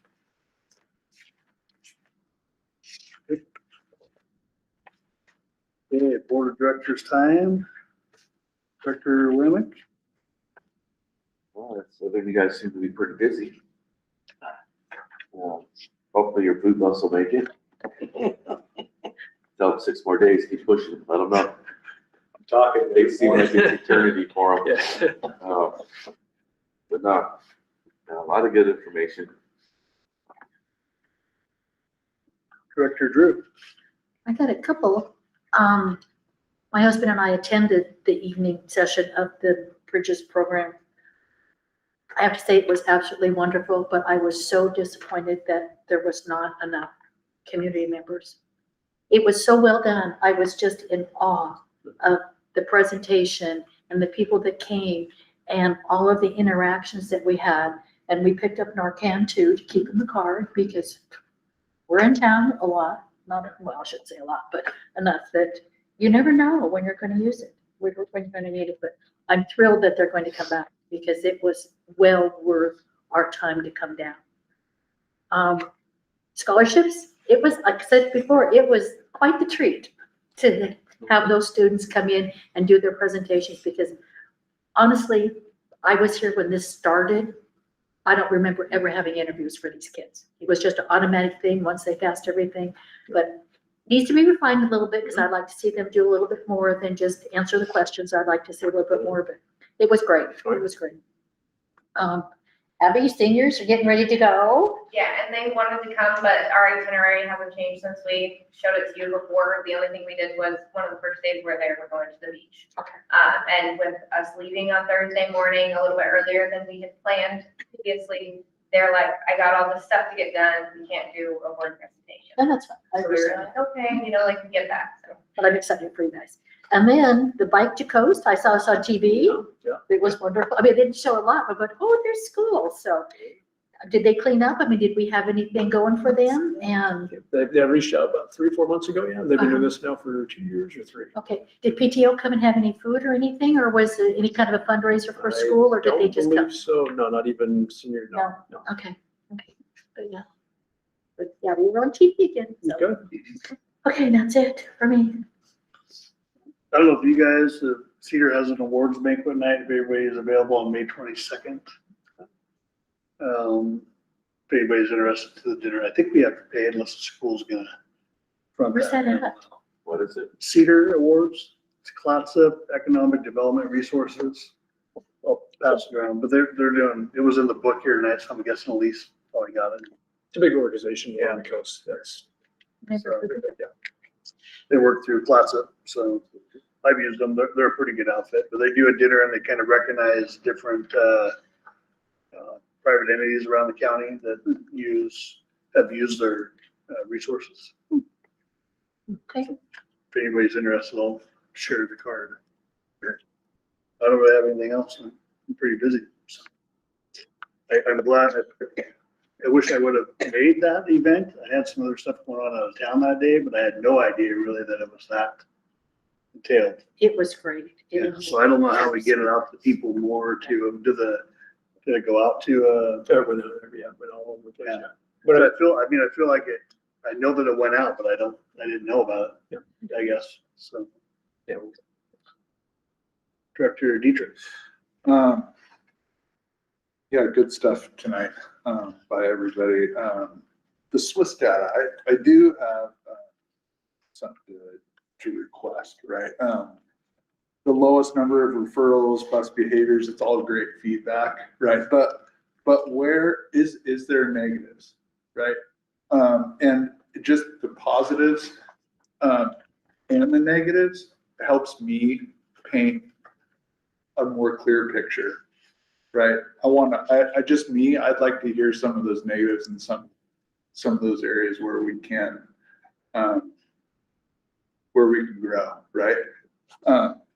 Not saying that there's a lot. It sounds like it's a really, really good environment, right? But there is negatives. I know that it's a school, right? And just it'd be good to know just where, like, what those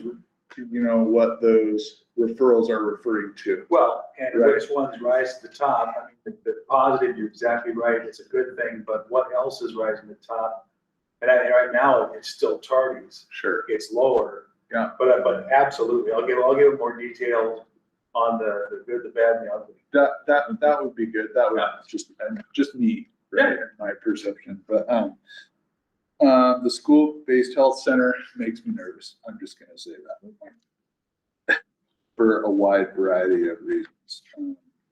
The agricultural program taking shape and taking off, it does not surprise me. That I could easily see that exploding, and I'm really, really anxious to see where that goes. The drug prevention program and the vaping program, that's really good stuff too. I like to see that. I think that, well, for one, the DARE program when I was a student, I think it's not even existing anymore, right? And so I don't know what other schools are participating in a drug or vaping prevention program, but I would like to know, and I would like to know why they aren't participating. This is a brand new program right now. Is that? So only Napa right now, I believe, don't quote me, but I know Napa's involved. But I think if we spent enough time in the prevention program, handing out Narcan like Halloween candy wouldn't be such a big deal, right? If we just paid more emphasis on the prevention. So anyway, good stuff. Thank you. Director Stallman? I'm particularly excited to hear about the positions that you filled, Corey. That's a lot of work, and that you're tackling it ahead of schedule or ahead of historical achievements. That's pretty good. And I'm excited to see really quality staff being brought on board. I haven't forgotten how you want to make this like a destination type entity for the educational professionals who are looking for something special. And I think we already offer something special, but building the ag program is going to really take off. Continuing to maintain really good staff to make it all come to fruition is so important.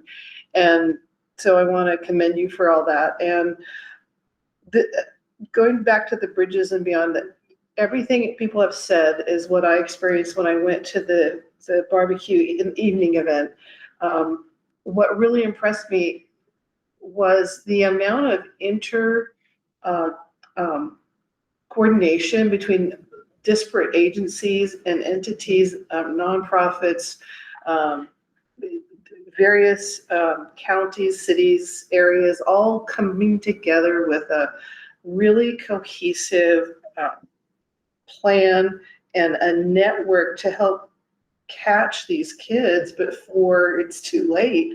And it's really impressive. And they're, my kids are all grown with their own and they don't even live here in this area. So I really was out of touch with what the needs are. This really opened my eyes, and that the videos they showed were really impactful for me. And I'm so pleased to hear this is going to be a consistent, ongoing, can I say the word embedded thing that we're going to keep going with. It's really important, and I'm glad it's going to be continuing.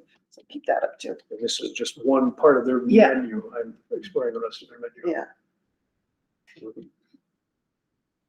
Good, thank you. Items for future meetings, we still have the JHCCF head lice third reading and contracted staff renewals coming. If there's anything else we want to add on there, we can get along there. I'll probably have support policies. I didn't ask for that. We're gonna have to do one of these days. That brings it to the end. If we can take a motion to adjourn. I'll make motion to adjourn. I'll second that. All in favor? Aye. Adjourn at 8:10. I'll let you have most control. I didn't know that Classic County had all those resources Oh, to help yeah. people So you got until that night. At first, they're like, So